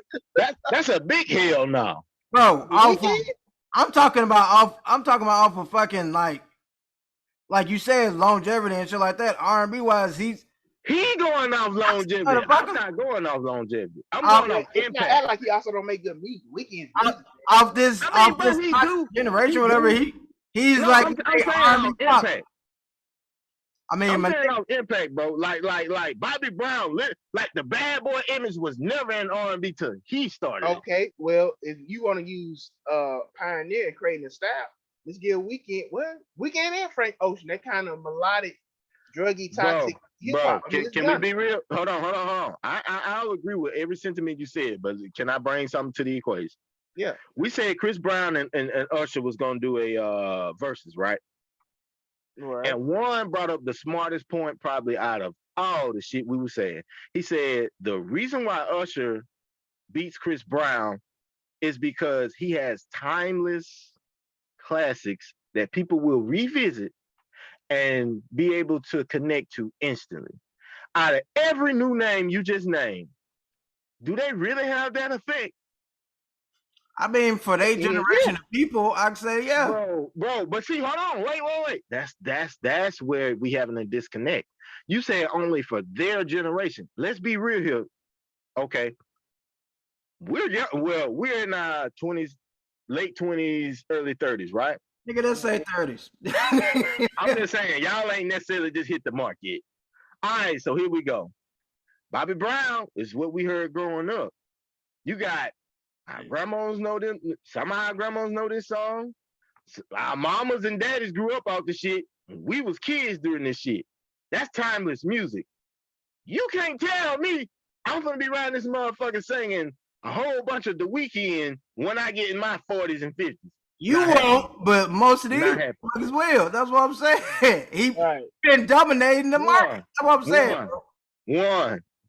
Even if we don't put him on the list, if we don't want to put him on the list, you don't have to put him on the list. I just wanted to make sure give him a shot because the man been killing it, and they've been robbing him from the goddamn awards because he wanted to do the Super Bowl. So, and that album was top album when they dropped. I feel you, but bro, nah, bro. It got to be like Marvin Gaye or Stevie Wonder as number 3. Maybe even Joe, because I feel like Joe got an underrated catalog. I hear Vaughn what he's saying, but it's like, bro, you do realize like Joe was still making hits in the R. Kelly era. You know how hard that is? Like nobody was really fucking with R&B. Like you had folks that come out that was, they had a song or an album. It was cool, smooth.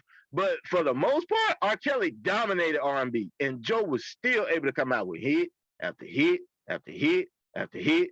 I mean, that to me within itself kind of put him up there because think about it, Prince was out after Michael Jackson because Michael Jackson, of course, came out as a kid. But when he went solo, it's like Prince was still able to make a classic in the midst of the Thriller, Bad, and goddamn Off the Wall era. Come on now.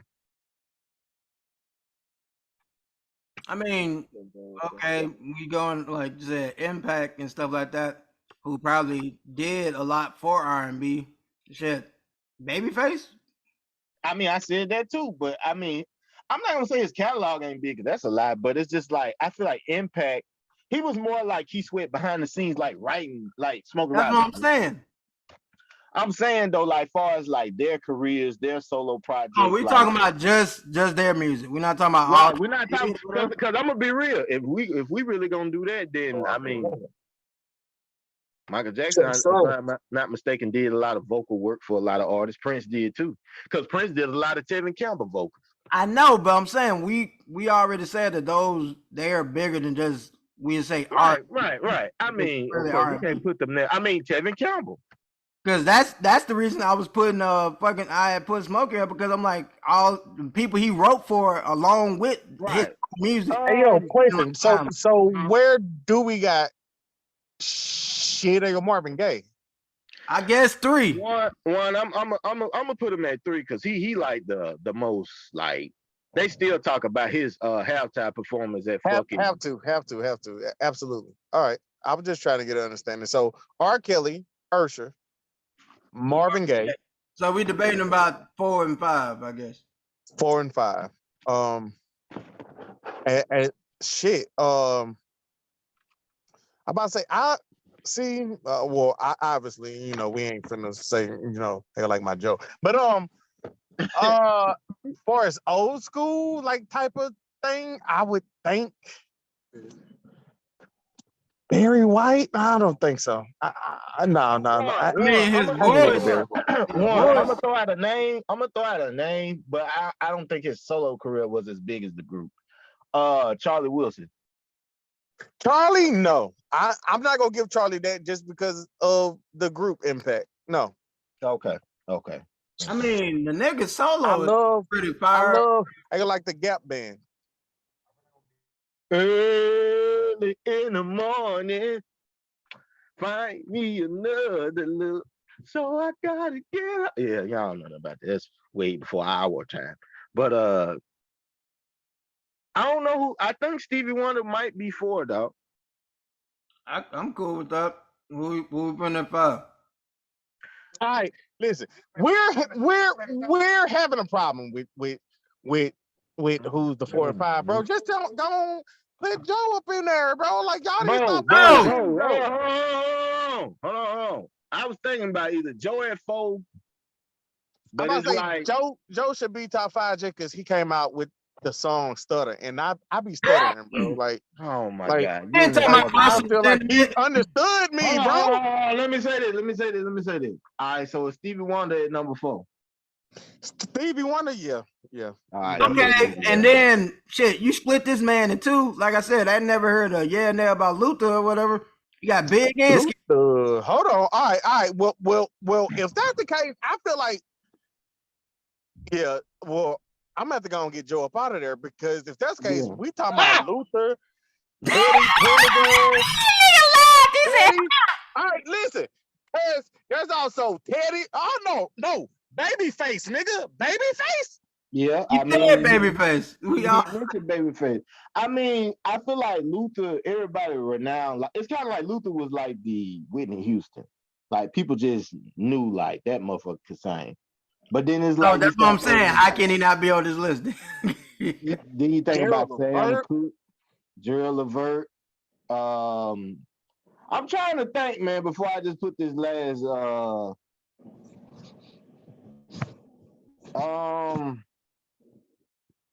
do we put Luther? But I feel like it's like Luther had, okay, he did have longevity, but it's like, let's not act like Joe ain't. Joe did a lot, but come on, man. You know a lot of people ain't Al Green. Yeah, Al Green is my guy. I ain't gonna even lie. I fuck with Al Green. My grandma love Al Green. We felt the old school niggas. I don't know. I mean, Devon want to put fucking Smokey on that bitch. I wish you I would did say not that want. I motherfucking sound name. like that song. I wish you would say that name again. Don't you dare.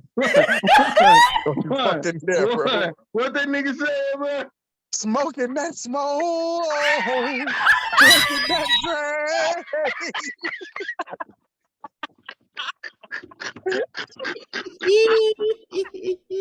Just simply stating the underlining, Oh shit! Smoking that smoke, drinking that drink. Oh shit! I can't fuck with y'all, bro. I bet my cousins in there just jamming that shit. Sing this Hell yeah. Hey, I can put that nigga vibing out there. He like, hell yeah, that's it right there.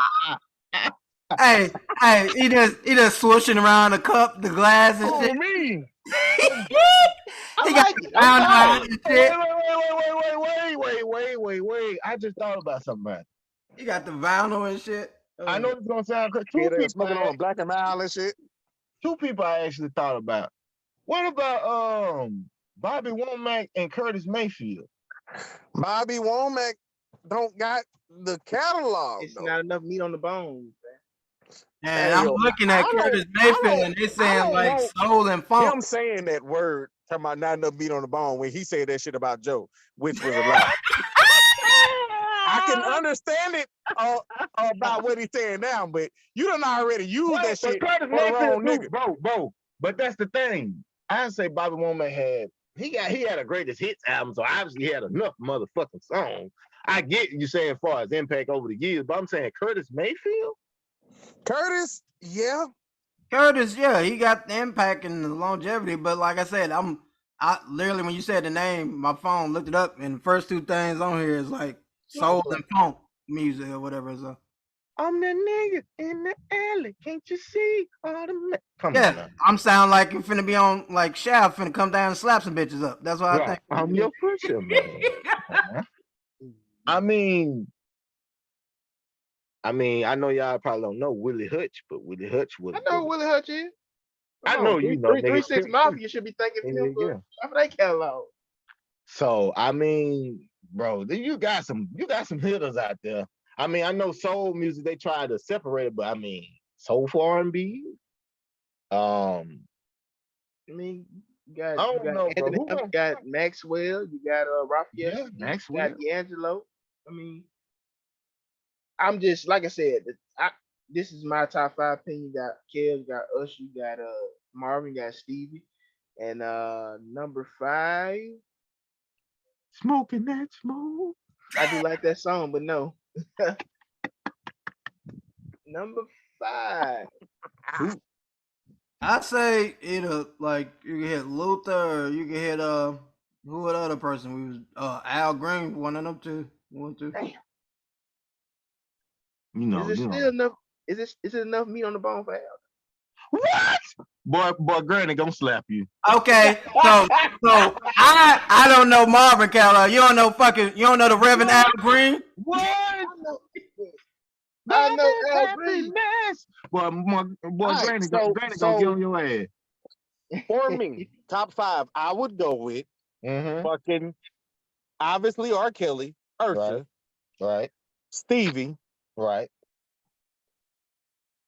Damn, I got lost that fast. I can't stop talking. You missed Hold on. Marvin. That's what you missed. Yeah, It's Marvin. R. Yeah, Kelly, okay, yeah. R. I'm Kelly. sorry, y'all, but yeah.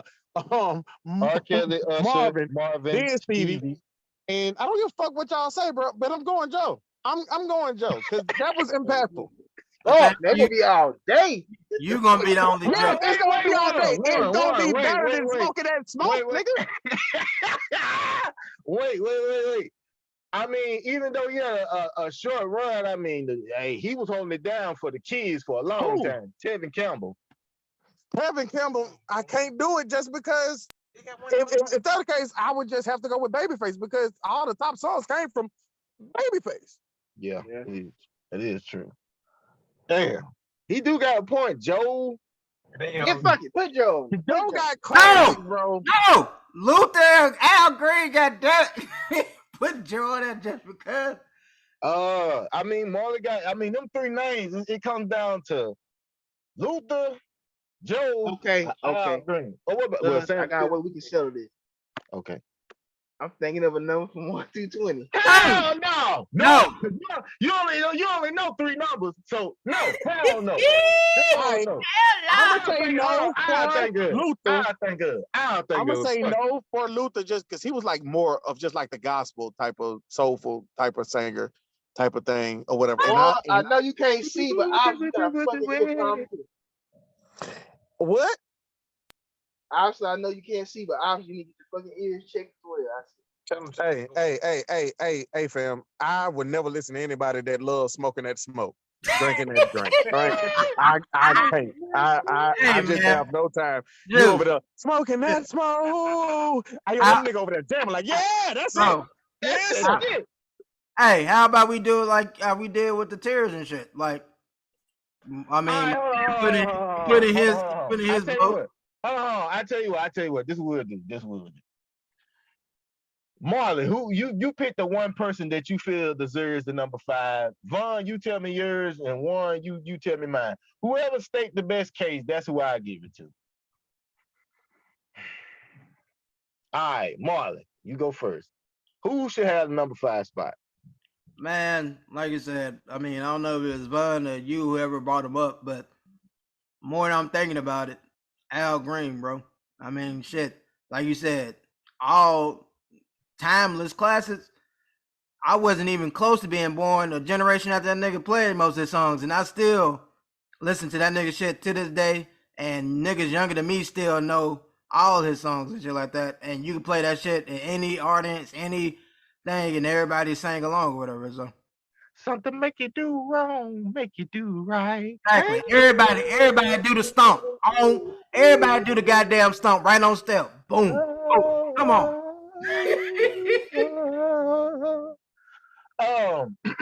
Boy, my grandmother love you for saying that answer. All right.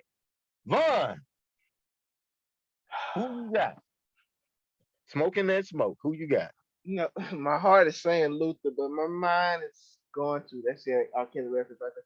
But I'm gonna go with Al. Wade Barley does make a fair point. It's just songs that stand the test of time. It's like even if you don't know who's singing the song, you don't know their name, you hear that, you just hear that first note. I gotta go with Al. I'm gonna give it to Al. I'm so tired of being alone. All right. One. You kind of outnumbered right now. You're gonna have to convince me. Joe. All right, bro. I mean, Who helped you too? We understand. Joe, I'm just gonna run off a couple names for y'all. I don't think that y'all understand like the caliber of good music that was happening here. You know what I mean? All the things I want to know. Good girls, love scene. If I was your man, more and more, ride with you, stutter, don't want to be a player. The remix to I don't want to be a fucking player. What if a woman? Like, I Treat her think like a lady. treat her like a lady. Worst case scenario. I mean, Can you tell me? Sweeter Than Sugar. No, Peep Show. Oh my God. But in general, don't get me wrong, Al Green, he deserves his flowers. He deserves his flowers, absolutely. But I really know like a good five. A good five. A good Al Green?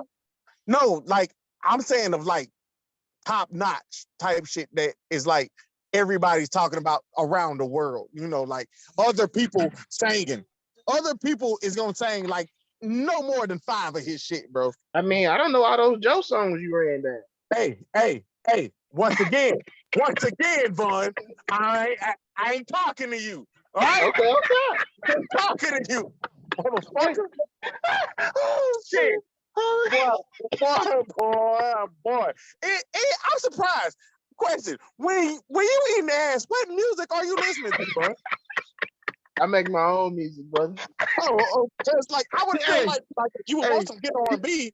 Joe is good R&B when you doing the disgusting, the foul things that you do, my brother. He was listening and humming That's in the the type of shit butthole. that you should want to do. He was listening and humming in the butthole, smoking that, drinking that, and he was just all in it, just tasting all types of nasty and disgusting shit. I don't know. I'm sorry, bro. Ain't no way he eating ass over there talking about some smoking that smoke, drinking that drink. Bro, he had to be I smoking did that eat smoke and ass drinking with that drink to do that. That's my first time hearing Jacquees. Not to get off topic, I've eaten ass. This is my first time hearing Jacquees. But all right, long story short, got a I feel question. like, don't get me wrong, Al Green is a fucking king. Like he's a great musical king. But I just feel like for me, for what helped me out with R&B, what progressed me in R&B, and he was like he stayed relevant for a good amount of time to me. So I mean, I fucks with him. I'm gonna say this. Both of y'all, all 3 of y'all gave compelling points. I ain't gonna lie, Marley's did kind of hit home because every time I don't know, I can't speak of everybody barbecue, but every time it seems like it's a black family get together, some way, somehow, some Al Green gonna get played. Am I lying? Absolutely. So it's like, okay, well, I'm gonna say this. And you gotta be truthful. Mm-hmm. What is Joe's top song? Huh? What is Joe's like? Give me Joe's top. Not what your favorite is. What is Joe's most notable song? Like they turn that motherfucker on and they just instantly know. I would probably say either I Want to Know or like I don't know, between the love scene or All the Things. I'm gonna say All the Things because they come on that little harmonize and then it come on. I know for a fact everybody singing, tell me what I gotta do to please you. You know, baby, anything you say, I do that shit. So okay, like I think All the Things. I want you to be honest. Mm-hmm. When you hear that, like Molly said, when you hear that, clap, clap, clap, clap, clap, bro. Mm-hmm. Love and happiness. Something make you do. I mean, and if we really gonna do that, I'm so tired. I mean, he got the. I just want to be mad. Like absolutely, because he got some fucking great classics. It's just a couple of them I ain't just really heard like that, like talking about. But yeah, absolutely. Okay, can I throw out a name? Why we ain't show no love to Genuine? I know he's following on stage. Come on now. Like we talk about true R&B. All right.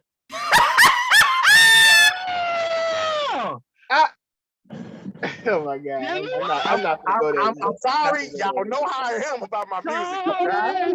Wait, I mean, he has some joints now. Let's not do that now. absolutely. Once again, I'm You can hold my eyes. never saying that, but once again, now come on now. If That it's is real R&B. Really? I'm sorry. If we're talking about tiers here, you know what I mean? Like tier 1, tier 2, and tier 3 type shit. He wouldn't be no tier 1. No, of course not. I I wouldn't put him in tier 2. Same LG. I would have him in 3. What? Yeah, I don't think I put him in 2, but not. Absolutely. Yeah. All I right, don't so think- we ain't gonna even get to arguing about that because when you over here trying to. I'm sorry, but you gotta go. You gotta go with Al, bro. Enjoy the have post, no man. problem with it. I ain't mad at it, bro. Like I'm good. I either mean, way. look at it this way. Look at it this way. I Joe, was just trying to make sure your motherfucking light skinned ass having cold dog having ass cousin understood the importance of fucking Joe. That's all I just needed. I guess everybody just woke up with a full clip of Fuck Vaughn today. hey, smoking that smoke. Man, don't worry, Vaughn. I'm pretty sure I'm I'm finna. sorry. I'm Next, sorry. next segment, I'm finna get cussed out. Oh shit, man. I'm gonna be right there with you, Vaughn, in the next segment. Man, I knew he was finna snap on that Joe shit. He don't play by Joe, so. All right, so now we got it. We got R. Kelly at number 1. We got Usher at number 2. We got Marvin Gaye at number 3. We got Stevie Wonder at number 4. We have Al Green coming in at number 5. And then just to throw it out there, would Joe be number 6 or Chris Brown? Fuck it, put Joe at number 6, man. If we don't, Jesus. No, we all just said I agree. How we switch it up now? No. He said put Joe at number 6. Ain't no notable. Oh, fuck yeah. out of that notable shit. Top 5 is top 5. I fucks with that. I like that. All right, bro. Honestly, the Joe stuff is for certain people in own interpretation, but everybody know how the fuck I rock with Joe. So that, Hey, you gonna put some respect on Genuine too, nigga. all right. Tier 3, and I'm not talking about the I ain't trying to talk about the Bud tier 3. I'm talking about the actual tier 3 for Oh. Man, you a hater. You a mother hater. All right, man. That concludes the R&B draft. That was hilarious as shit. over here got me hot up in here. Oh my god, that nigga said smoking that smoke. Yo, Bud, fuck you. Yeah. Don't you know that? Fuck you. Shit, go ahead. I think the next topic is on brother Jay Marley. It's on you. Well, brother, it's time for just I ain't gonna have too much of. We spent a lot of time like I thought we were gonna give that topic which it deserves. So I got a couple quick hitters right here, and we're going to go love Dr. a couple quick laughs. So first off, I wanted to see, especially from my nasty man there, Von. Oh God. I'm gonna go ahead and hear Von, man. They in Vegas and they said New York. I don't know if it's coming down to Houston, but they just made these statues. I'm gonna put the picture up. Let me know when y'all see it. And when you see it, my question is, that's a whole lot of wax right there, Von. What would you be taking one of these statues home? Them statues? Them statues? Those wax figures, yes. Damn, boy. Shout out to the artist. Damn. Now the middle one is actually Megan Thee Stallion, but them other ones, yeah. I was finna say, boy, you fuck around there and have one with their mouth open. This nigga, hey, don't do it. Fuck the mouth. I'm talking about the ass. They got their ass. I mean, no. Oh my God. Y'all want to eat Meg Stallion ass? No. No. But I still beat the brakes off of it for them 30 seconds I'm in there. But yeah. Oh wow, Jesus. That ain't even enough for a pump and a swirl. That's just a swirl. Hey, I'll be happy with my swirl. Oh my God. Taste it first. I want to taste. You want to taste? Say you wanna taste it. But yeah, these bitches, like I said, they look damn near realistic. Like that They album, do. They really do. like until like I read the story because I just saw the picture at first. I'm like, God dang! And then I'm like, Marlon, the middle one is her. hold on. Charlie Wilson. Take your mouse and scroll over there to the other one, the on the right side, the breast. All right, now grab the breast and zoom in. Yeah. Grab. Hey, they I might wanna have see them the same titties. person that did that mermaid from them breasts. Cause that's just like Man, I'm trying to see them titties. the mermaid. Yeah, the dude that did the mermaid might have been in the wax too. Yeah. Like I said, that's to me was stunning as hell. But I definitely wanted to put that out here because I knew at least Vaughn was gonna react, talking about kidnapping one of them or taking one of them. But yeah, that shit was I hilarious. want the one on the left. I do too. That's the one I'm looking at too. I want the one in the middle that Yeah. actually breathed. Yeah. Right. Oh my God. He said, "I want the one that's breathing." God damn, y'all some sick you know what? Oh my God. Leave it to y'all too though. I knew he appreciated it. Goddamn, that's why I'm like, Oh I'm my gonna be God. alone. I know. And then secondly, the second one I had here, fellas, if this happened to you in a pickup game, what would be your reaction? I will let it load and then I want y'all to see this and tell me. Because I saw this on a Bleacher Report and I'm like, I don't know, where did this rank as like most disrespectful, like celebrations after a shot or something like that? I'm not a two-stepping man. I said I do. Marlon, all I see is Meg Thee Stallion ass. That's all I see. I do not. Yeah, it's still. I thought it was a show when I play it, but yeah, I'm gonna play it now. Let me see. Ooh. He said, all I see is still Megan Stallion ass in this goddamn picture. I wanted to grab her titties in. But yeah, let me see. Can y'all see it now? It's saying green. It's loading up now. All right, here we go. All right, okay, Bruce. Broke my. I said I do not. I said do not. My man shot the shot. Yeah, play it again because it's kind of buffering. But right here, I paused it on the moment right here. He shot the shot. He hugged my nigga and pointed at the shot as it goes through the basket. Oh, that's some shit I do to Vaughn. That's the disrespectful shit I ever saw. He broke him off with the cross at first because, like you said, it's buffering. But he broke him off, my man, with the cross. And then when the shot is in the air, my man just hug his partner and point as the shot goes through the goddamn bucket. I just feel like somebody got to fight after that. You can't just let my man keep. The game is over already, but yeah, for my pride reason, I feel like we got to fight this man. I mean, I've seen worse. I mean, it's not disrespect. It's just, showing admiration for his work. Like check out that masterpiece. That shit finna go all in there. So I can definitely see like a brother and sister, like you said, like a cousin. It's like two brothers doing this to each other. But I'm talking about just you on the court with some strangers. A random nigga on the court. I mean, my ego gonna be bruised, but I mean, long as he don't Draymond Green me or run on test me or Jermaine O'Neal, I'm good. I'd be like, he got me on that. It wouldn't be no big deal.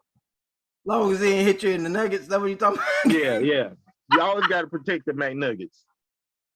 Hey man, I guess that's a part of the game now. Kicking niggas in the nuggets. I mean, it happens so much. It must be. But yeah. In this bitch. Yeah, I wouldn't. I laugh it off like, damn, that's fucked up, But wouldn't be too bad. Mr. First team defense, Vaughn over there. What about you, man? If you did all defense and this happened to you, what would you? Hold on, he's coming in right now. One. He pushed the mute button. He pressed the exit when he meant to unmute himself. That's what happened. I'm not sure. Vaughn, are you with us? He'll be with us shortly. One. No, I'm here. I'm here. Nah, that was nothing on my end, man. I don't know what happened. But no, I said, what if this happened to you, because you claim yourself to be a good defender, what would you have to fight after this to salvage your pride, or how would you react to this? First off, before I answer my question, you guys hear me talking? I'm just trying to. Yeah, we hear you. Okay, I'm saying before I got kicked out. No. We can hear you. Okay, no, apologize for the viewers and listeners. Nah, man, I mean, to the victor go to spoil the war. I mean, that's just a good moves. I feel like they probably, for him to do that, they obviously probably know each other. Nah, man, shit. They can kind of bite out their names, spit in their face, give them no type of weird incentives or nothing like that. Nah, they just pat him on his ass going about the day. Try to go back at him some way if you capable. Yeah. Nah, it is dope though. I mean, I've never seen a motherfucker do that. I don't know if that was a spirit of the moment. I can make it your reality. Never. You have to. I can make it your reality. Never. Okay. I will hack the shit out of you, buddy. You gonna do the remake? Okay. You keep on. Keep on. I will hack on your ass. So let me get this right. We're gonna have a dance battle between me and Juan, and y'all gonna recreate this scene right here. That sounds absolutely. Ain't no recreate no damn absolutely. scene. Absolutely. That sounds like some good content right there. Absolutely. What's up? Come to the view. What's up? Jordan rules all over again, goddamn. Yeah, that's fine. That's fine. That's fine. You better break my damn hip while you're at it. Jordan rules all over again. Oh shit! But yeah, man. Like I said, 2 quick hitters, bro. That Megan Thee Stallion. I was gonna say that's a whole lot of wax for that ass, but hey, you know, and did this one, bro. Cool. Well, if ain't nobody else got nothing to say, I don't know if Brother Whiskey might be on the whiskey. And he better come on because it's his time to shine coming up goddamn soon. So without further ado, I'm sorry, Brother Mullen. I know you had a start bench cut. Oh no, not this week. Like I said. Okay. Well, without I do. Oh, you did remind me. Shit, you probably should have just went ahead and let me die. But I'm fair, you know, guys. You know, I don't just talk about certain teams on here. You know, I put up all the teams and just get a chance for. No. I don't even like where this going. Oh no, bro! What? Hey man, we gotta be fair, bro. We gotta be fair. No, we don't. So it's our show. We don't. What you mean, man? We gotta be. I fit for the. We don't talk about. Listen. Until that motherfucker say 4-3, we ain't gotta talk about it. We just gonna say it's been some tragedy going on for these last couple of days. We ain't talking about Bruno on our own stuff, man. We talk about the team all the time. The people want to know. They came here to hear. Go ahead. You better ask me what my opinion is. I'm going in. Okay, man. God damn, just why you like this, man? Man. I look bad as ain't even on the bench. But so basically, everybody know about what happened yesterday. But because of that, what happened, whatever, at a wedding, instead of like doing a wedding or whatever, it's low enough. They show the family. I just want to know, Juice, how you feel about this, bro. I couldn't see them, but a couple links. It's probably not meant for me to see that bullshit if they cheering. No, they doing more than damn cheering. They, like I said, I couldn't see the actual video, but as far as you asked me how I feel about what the events that occurred last night. I'm saying how. This actual video. How would these? Okay. How would you as soon as the thumbnail popped through, this figures. Go ahead. Yeah. Go ahead. You got an old man running around with a fucking Miami Heat flag. First off, pause the video. First off, the dude in the thumbnail looked like he on a 70s porn. Um, second off, it ain't over till it's over, motherfucker. It's not, but this would be a video. We are on the brink of being on the wrong side of history. I will say that. And this video will be used before that, because my man they got 2 big ass Miami Heat flags because they didn't watch the end of the shot. They just saw the smart part. Listen. Did White make a hell of a shot? Absolutely, he did. I mean, bro, shit happens, bro. That's all I can really come up with. Like, I can't sit here and say, oh, well, I will say this.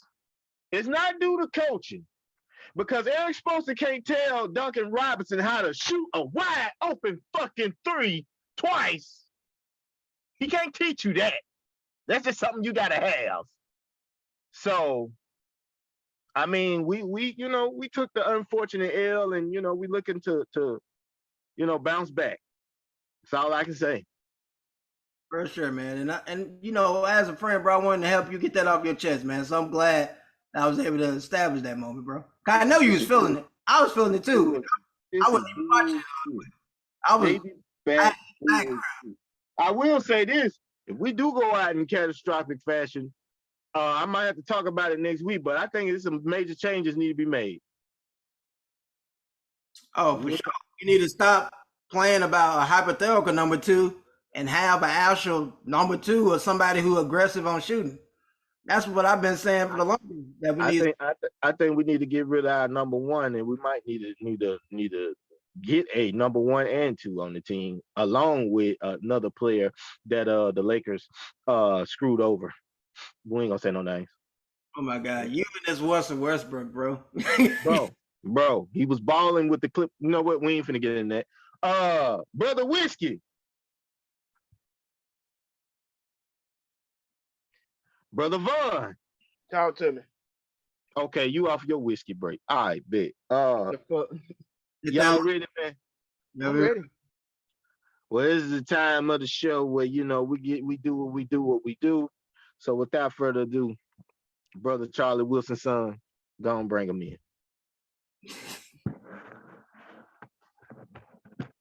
When my heart has been broken and I'm climbing the walls, I need a man who will make house calls. I need a love doctor.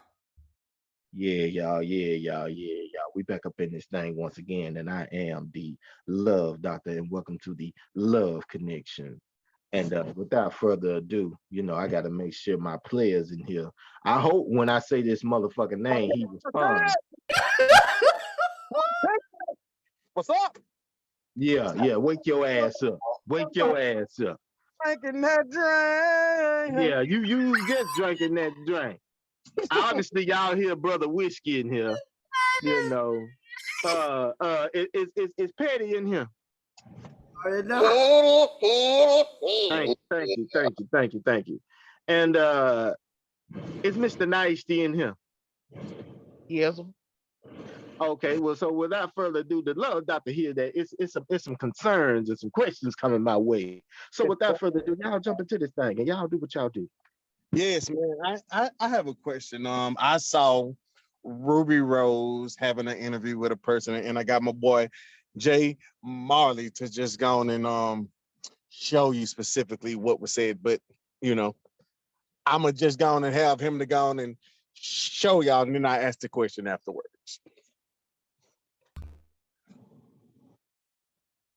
Hopefully, eventually, sometime soon. You blow my mind. You blow my mind. I'm outstanding.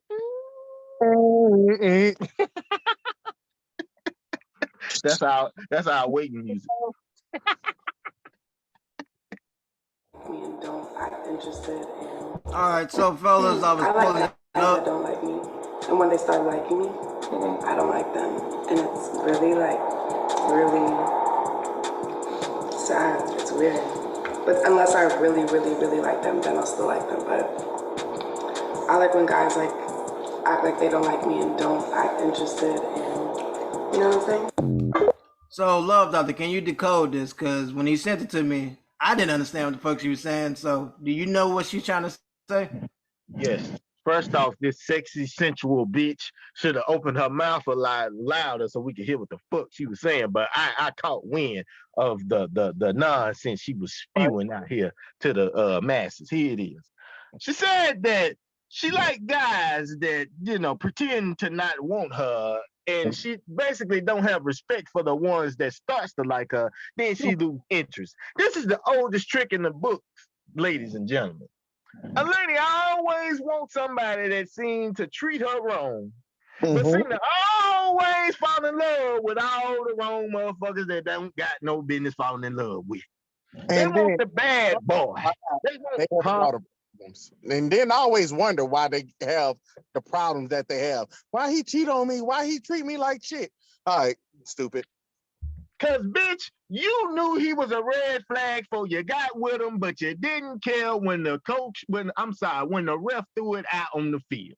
You still went and did what you did. So therefore, I feel no pity, I feel no remorse. So I'm gonna keep it simple, short, and plain.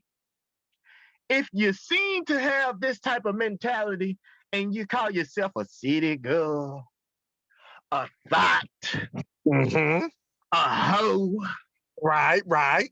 anything that of that nature, Take your time now. Take your time. do me a huge favor. Right. First off, I'm gonna need you to stop smoking that smoke, drinking that drink. Number one. You know. Number two, I'm gonna need you to get away from the good man. Please And do. after you do that, the last one is the most important of them all. Is you ready for the last one? I said, is you ready for the last one? Absolutely. What you got? I need you to do something that I've made legendary on this show. If you know the slogan, say it with me. Bitch, get your ass in pocket. Just like that. All right. Preach. That's all I got to say. That's all. I appreciate this one.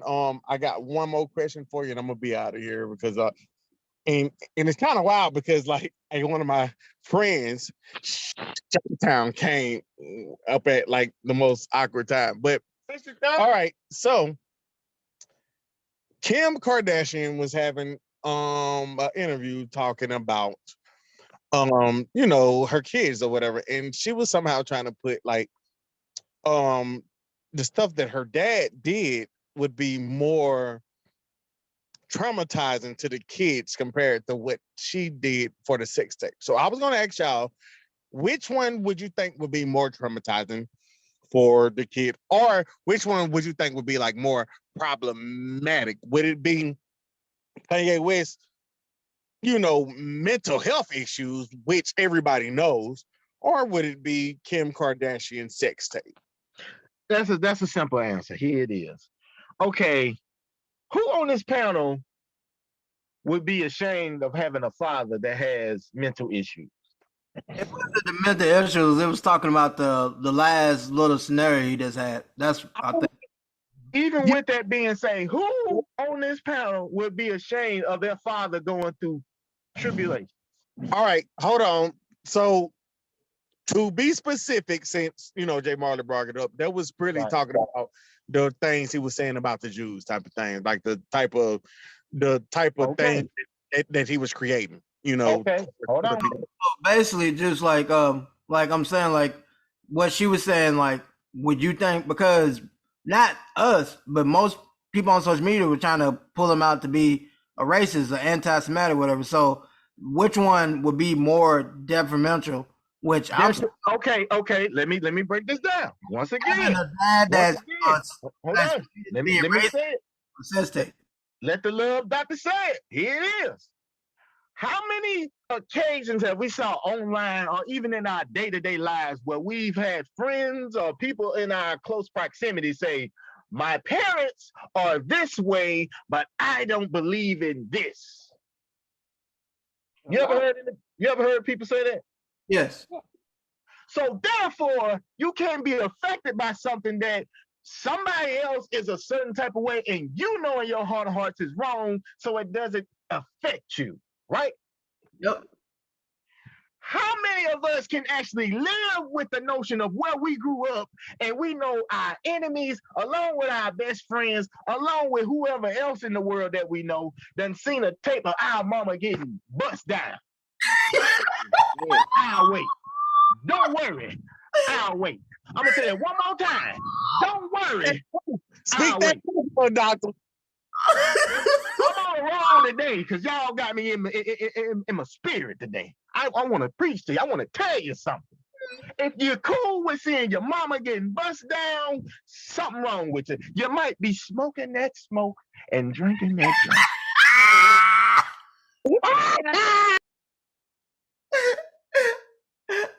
Oh my God. Bro, and if I could, I just feel like honestly, if we're talking, because I am huge upon like the mental health shit, I get that. But if we're talking about a chemical imbalance for if we're talking about a chemical imbalance for a human being up in their brain to have them do what they do, and I get it, it ain't always that. I understand that it's not always that, but for the most part, we're talking about a person that is chemically imbalanced in the brain compared to a person that willingly and knowingly knowing what wide open and doing that sex tape kind of thing and blowing up off of it and everything. Like I would, to me, if I was a kid, I would have more remorse for a person that is chemically unimbalanced. You know what I mean? That's not balanced. See, I respect, brother. I respect what you're saying, but see, you getting too political. This shit gonna get as simple as this. What are you gonna do when you arguing with somebody and somebody say, "Hey, motherfucker, ask your mama how much it is to get my dick sucked"? No. Or what?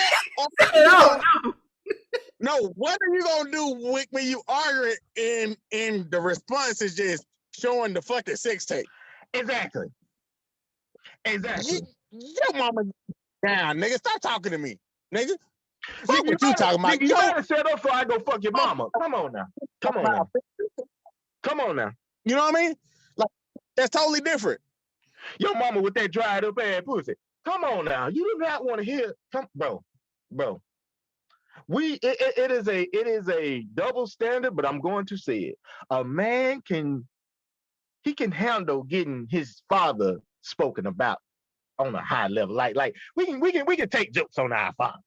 You know, we can take, little insults on our pops. But when you say something about our delicate flowers, supposedly, as our mothers, it hits different.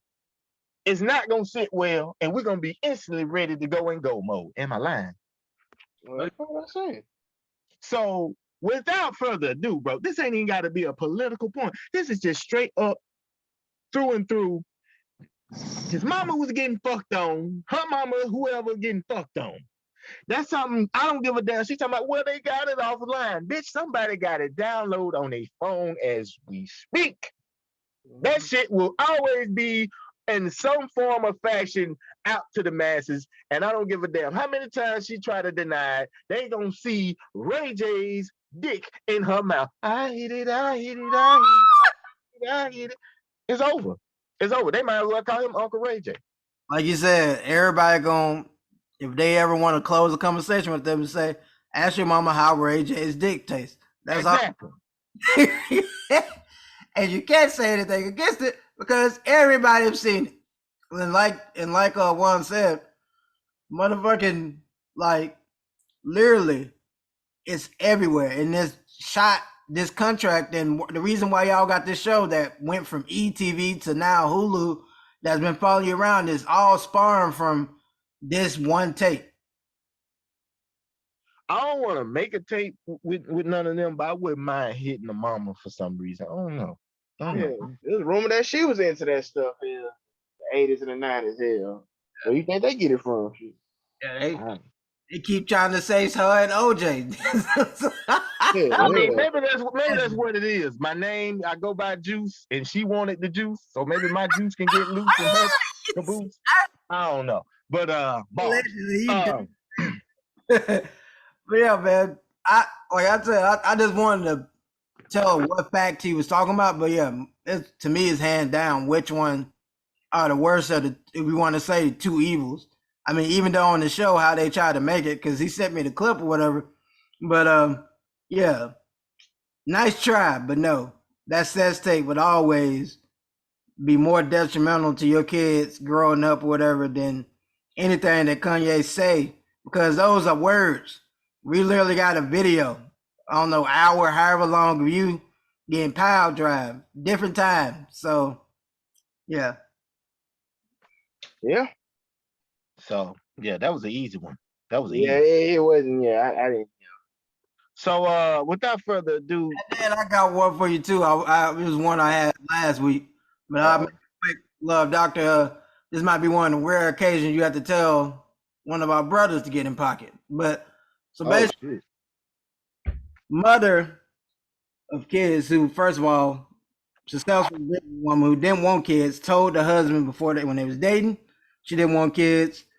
He knew this, and on compromise, because she's a married woman and wanted to be submitted to her husband, she compromised and said, I would have these kids, but if I have them, you will take care of them. And she said, I have the job and the means to where you won't have to work. I make the money so you can be a stay-at-home dad. So long story short, he agreed to this. This is the part. He agreed to those terms. And fast forward down the line, she's going back to work now, and he's clearly unraveling and could not handle the kids. So she brought a nanny to help him part-time with it. He still had problems. The nanny had to leave one day. He was hiding in the bathroom away from his kids. She came home to her kids, the door open and the kids are outside and he's hiding in the bathroom. Love doctor. She's in her right to tell that nigga to get up out of the house. hell, she was absolutely right. His punk ass. Nigga, you don't make a deal that you don't see through. That ain't good business. You know? I bet it was fun making them goddamn babies. You know? But when it's time to lay down the foundation work, when it's time to put in the quality time with you, he ain't got time. He over there running like a little punk bitch to the bathroom. Nah, little niggas, them your kids. Go out there and be a father. You know what I'm saying? Wanting to be a father so bad, tired to be a father. You know?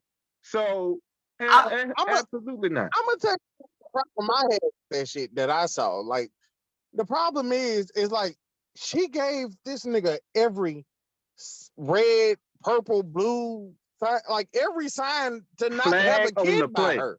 Absolutely. Every flag that you shouldn't, like, nigga, like, I get that you want kids, but that, like, once you start hearing what she's saying, that's probably not the one for you. And then you still gonna do it. I don't care. Like, I get a lot of people say, you know what I mean, a dude can do the same thing as man, but most men don't have that nurturing, caring instinct that's automatically up in women, right? So I'm like, and obviously it took him too much to the point to where he hiding just to let the nanny do all the work. You know what I mean? So I'm like, bro, like, honestly, like, you fucking tripping. Like, this nigga hiding from his own kid. Have you watched that shit in the niggas is horrible. Like, bro, she told you clear as day, I do it, but that's only on you. And if you heard that should have made your dick softer than a motherfucker. Like, it should have turned to like some gummy worms there, honestly. Like, I don't want no chick that's trying to tell me, like, oh, it's on me. I want my woman to be nurturing and caring. So I can just imagine how the fuck I feel if I'm sick or I'm going through something. Like, I'm like, motherfuckers, hey, I don't give a fuck what you talking about. Take your ass out there and make that money. Type, bitch, all right. But honestly, just off that whole shit, like he chose poorly for even getting the kids because all the red flags was there. Point blank. For sure, I man. mean, Well, just great analysis. just to add off of what I was saying, man, you gotta know who you with. This woman made it clear who she was, her preferences, her standards, what she was willing to allow and what not allow, and he somehow still tried to. They sum it up. Don't be mad when a person exposed themselves. I'm not blaming a woman. No, I agree. She had no she was not in the wrong for kicking this motherfucker out the house. Like, be mad at yourself. I told you who I was, how I was, and somehow you still tried to change my mindset. No, like you got to be mad at yourself. Like, it's general. I'm just using an example. We got to start getting with these women that tell you, hey, this is what I'm used to a man doing. This is what I'm used to seeing. This is what I grew up in. Whatever it is, then 3 or 4 or 5 years down the line, however long y'all together or whatever, you surprised. Like, no, I'm showing you this is me. Why are you surprised at me? Like, I just don't get it, man. Like, I'm not even mad at her on anything. Like, bro, this is all him. This is 150% him. He fucked himself. He didn't do anything. For sure. And then my thing is you wanted the kids. You were pushing for these kids, and then not only did you push for them, you agreed that okay, I would be at home, I would take care of them and all this, and do the day-to-day stuff, whatever. And then you reneged on that, and then she even get you help, and you still can't do the parts that. What would you want the kids? You just like the idea of kids or whatever, like the thought of legacy and stuff like that. Because if that's the case, you can go to a sperm bank, bro, and just legacy on all throughout the line, brother. He is suffering from something, fellas, that y'all be aware of. It's called actions of a bitch. Oh Lord. Yeah. He pretty much should have just got his penis cut off and just grew some breasts and got a vagina stitched on and had them damn kids itself. Maybe he could have grew some nurture about himself, but he's not. So therefore, he was all caught up in the pussy. That's what you call the pussy beat you. Now, can the Lord Doctor have a quick story time with y'all with a question? Here it is. Go ahead, love. Oh, this founder done been in the midst of some love making. And in the midst of love making, you start promising things that you know your ass is not about to do. Have any of y'all ever been accused of that? Or I'm not gonna say a victim because you're not a victim, but I'm gonna say if any of y'all ever been. Of course. Yes, so I've therefore, had some wild things in my time, love. Exactly. So, well, I guess Brother Whiskey is the Christian over here. But anyway,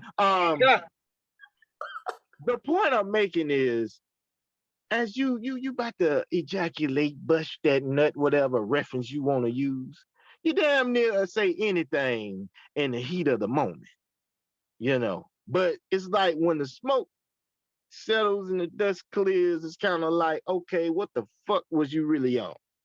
I kind of feel like that's what happened. He was in the midst of this good love making and so forth and so on. And I gotta ask this is a sister, right? This is black couple, right?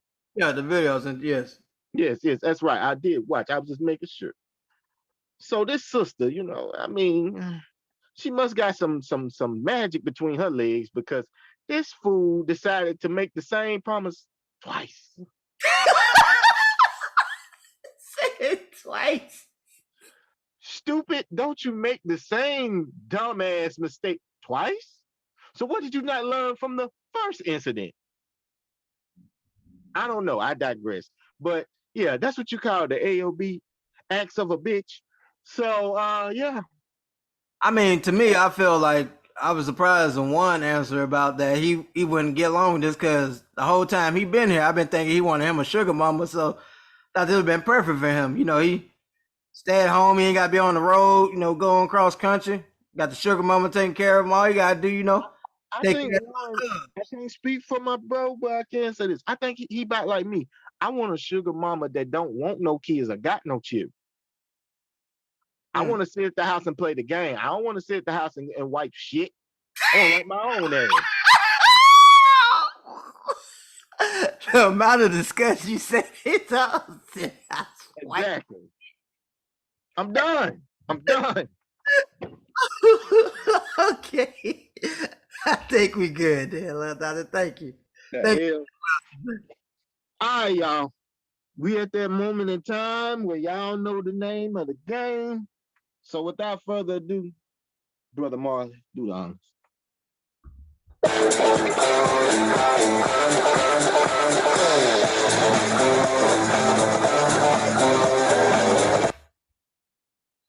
Welcome to Thrill or No Thrill.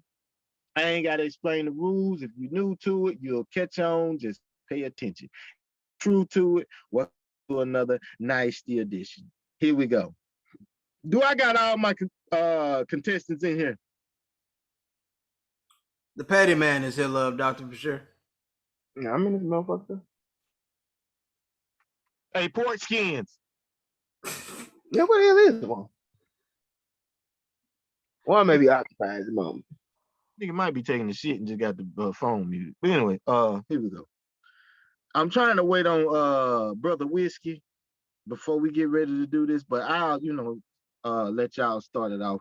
Mr. Marley, you would have been second because one would have went first. So I'm gonna let Vaughn choose one of your cases, and hopefully by then one has brought his ass back to the show.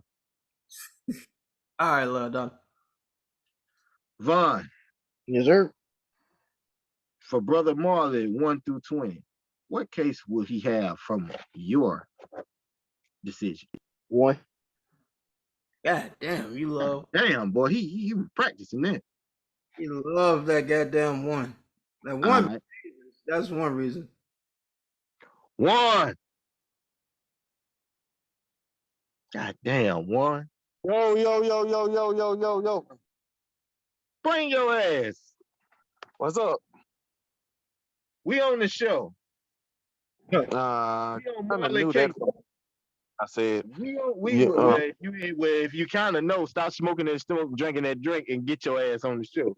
I was the one that understood shouldn't be explained, so I kind of knew like what. Well, obviously you don't understand, motherfucker. God gave you 2 ears and 1 mouth. Use your goddamn ears and close your goddamn mouth. The same way that the heat is the. Oh, I'm sorry, but hey, nobody said nothing about your pathetic ass team. Anyway, first time in history, Marlon. Time in history. He has case 1 right now, 1 through 20. What other cases he getting? 16. Jesus. 16. All right. Marley. We doing 1 cases right now. All 1 through 20. What cases is 1 getting? I'm gonna go with that 2. 2 been dirty a couple times. Okay, so Brother 1 got case 2. Vaughn, what case you got? 1? 3. Oh my God, this nigga 2, 3. So like he gets under my skin, bro. This is a disrespectful motherfucker, bro. All right.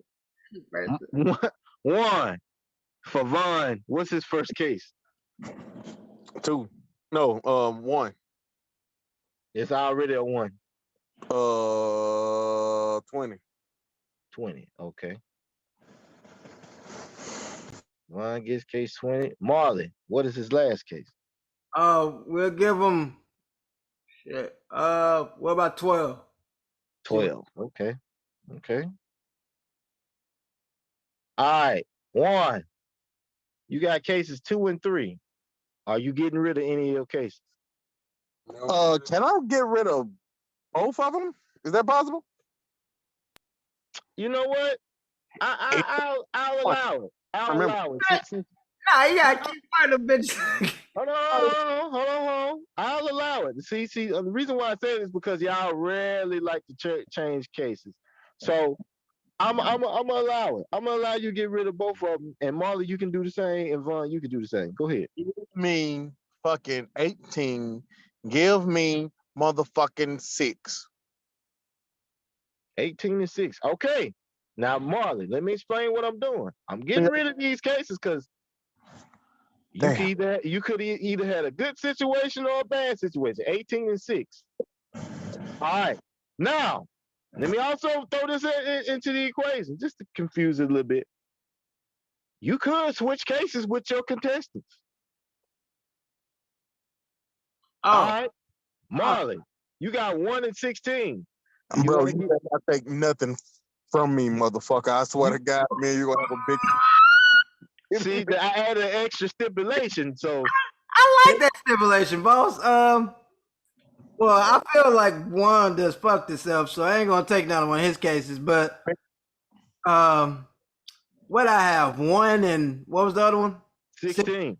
16. I will trade 1 for 12 that I gave Bun and give him 1. Okay. So we're doing a switch swap. Okay. So you got 12 and 16, and Vaughn got 12 and 1. Vaughn, I'm keeping mine. you keeping both of them. Mm-hmm. All right. Okay. Well, without further ado, Brother Marley, can you well no. But I'm jumping ahead of myself. Jumping ahead of yourself. 1. You got cases 18 and 6. Which one you keeping? I want 6.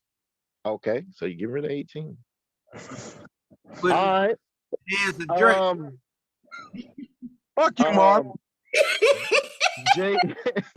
Jay Marley, you got 12 and 16. Which one you keeping?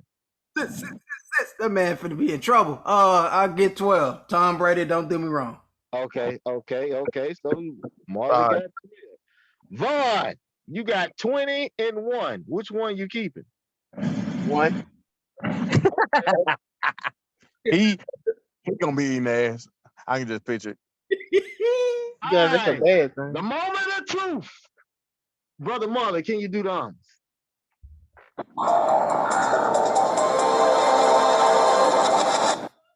1.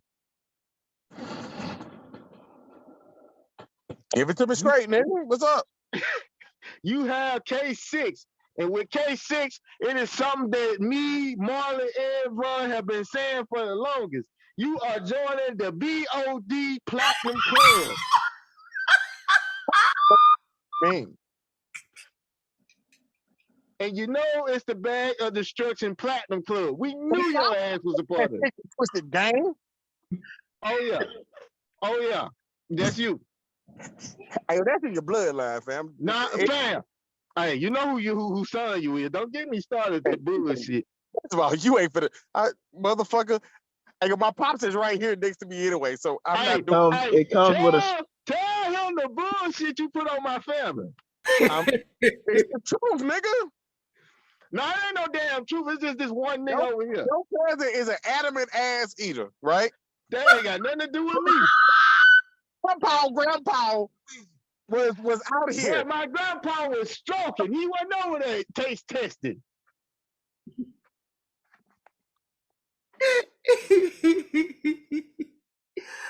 Oh man. My man, finally the truth came out about the DR. All right. We got we Marley, do the honors.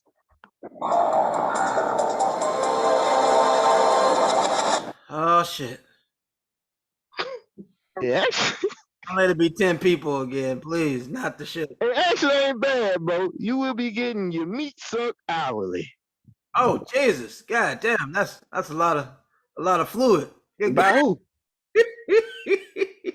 By a woman of his choice. Okay. I thought it was more to it. You never know. No.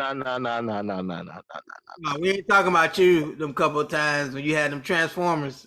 But no. I was like, God damn it. All right. Last. That's just only for 24 hours? That sounds like a good, strong 24 hours right there. Yeah. 24 hours. Yeah. You're going to be drained by like 12. Well, who knows? But, yeah, the last one. Come on. This right here just.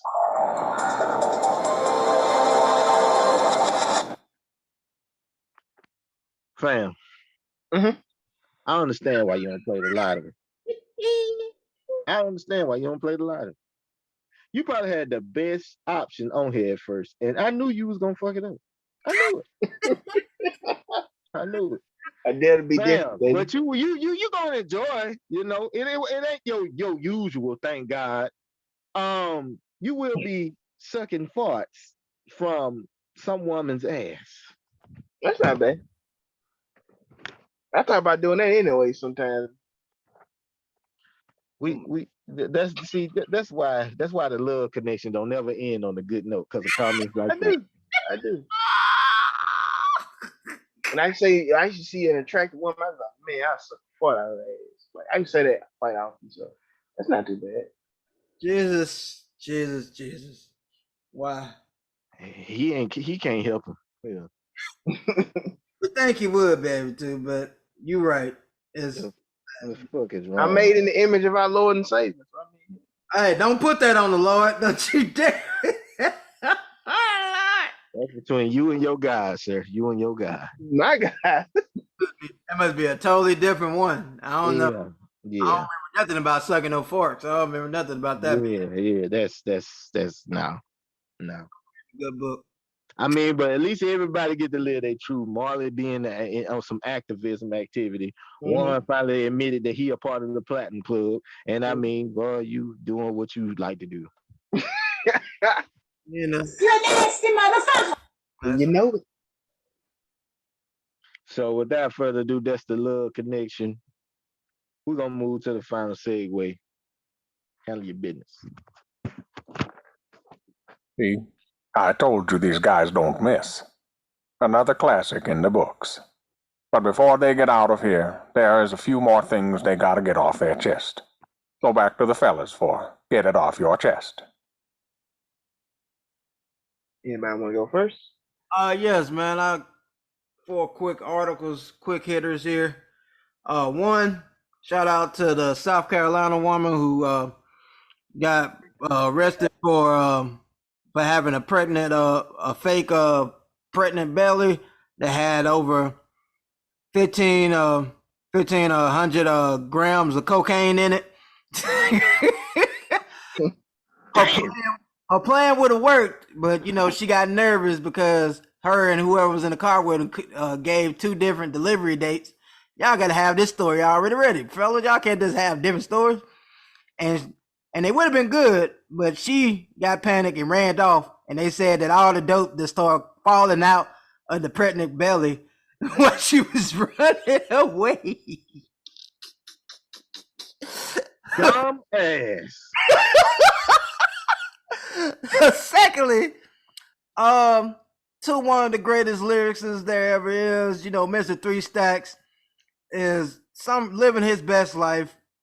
Recently in the life of Three Stacks, where nobody know where he's at, somebody video him in Japan playing the flute on the streets just for some random reason, just because he can. So that's your update on where Andre 3000 is at right now, in Japan playing the flute. Then shout out to a Kenyan woman who created bricks out of recyclables. Hopefully this helps with the recyclable, because the plastic and shit, people still recycle, but them shits haven't been recyclable in a long time. They've been losing money, and they've been making a bunch of landmines and shit like that with it. So hopefully this is a better way to use those, turn it into bricks, while she also blessing her family and coming into a new revenue of money. So there you go, black woman, black queen. Shout out to you. And lastly, everybody worried about the transitions and everybody at schools. Tell me why a judge just said that a school in Pennsylvania, they can't ban from having a Satan after school club. So we worrying about, we don't want them to have this or act like they this person, but we gonna let them have a whole after school Satan club. That's what we let them start to do with spirits. I know something. So let me get this straight. Y'all don't want to have slavery being taught in the school system, but you want them to be around this motherfucker worshiping Satan, Lucifer? A whole Satan after school club. The judge said they couldn't deny it, that it's free. So that's what the kids gonna be up there doing. Where they said again? Pennsylvania. So Yeah, Uh, when we go on our world tour, we're not stopping there. No. everybody, I would say, have like on your Kyrie and have some sage. Send your kids to school with some sage because definitely some demonic activity going on after hours at school, and that's all I have for you for getting off my chest this week. I really don't have nothing to get off the chest. You know, I pretty much say it every week. Like, comment, subscribe, download, and you know, show some love. Thank you for the support that you guys bring week in and week out. We love it. We appreciate it. Happy early Memorial Day, and pretty much, that's all I really got. Fellas, thank y'all for another wonderful episode. Vaughn, Warren, y'all got anything? Just real quick, man. Look, I know it's human nature. You know, when nature's calling, you gotta answer sometimes. I understand. I've been there myself. But you in public setting, man. You public restroom. Please, please, please, curse and flush if you can help it. You're not home. Don't let that shit marinate. It's just simple common decency curse. Shit's gonna stink. Shit is shit. But try any goddamn method you can to at least make it not enjoyable. There's no way to make it enjoyable, but sufferable if possible. So yeah, just use your fucking common sense. Not at home. Flush this shit. So I gave all that good ass information, and all you can think about is doo doo. Telling people to flush in public. Girls can flush, yes, goddamn yeah. But they leave to crack your ass. You that thing. You know, savages come out in public places. I don't know why you surprised. God damn it. Just be thankful the shit went on the wall. I know public bathrooms are from the bottom of hell. Them niggas don't give a damn, especially when they ain't got to clean it. That just might get out just this real quick. Snafu. Juan? I guess my man is over there enjoying time with the pops and chilling. Well, on that note, I'm gonna leave y'all with this, and here it is. Tough times don't last, but tough people do. We are the fam. I'm just saying 48. Thank y'all for rocking out with us. Until next time. Download. Smoke. Drinking that drink. I really like that song. Y'all really got that song, bro. It's not a bad song. I'm good. I'm good on that one, Smoke. Young Smoke. Check it out.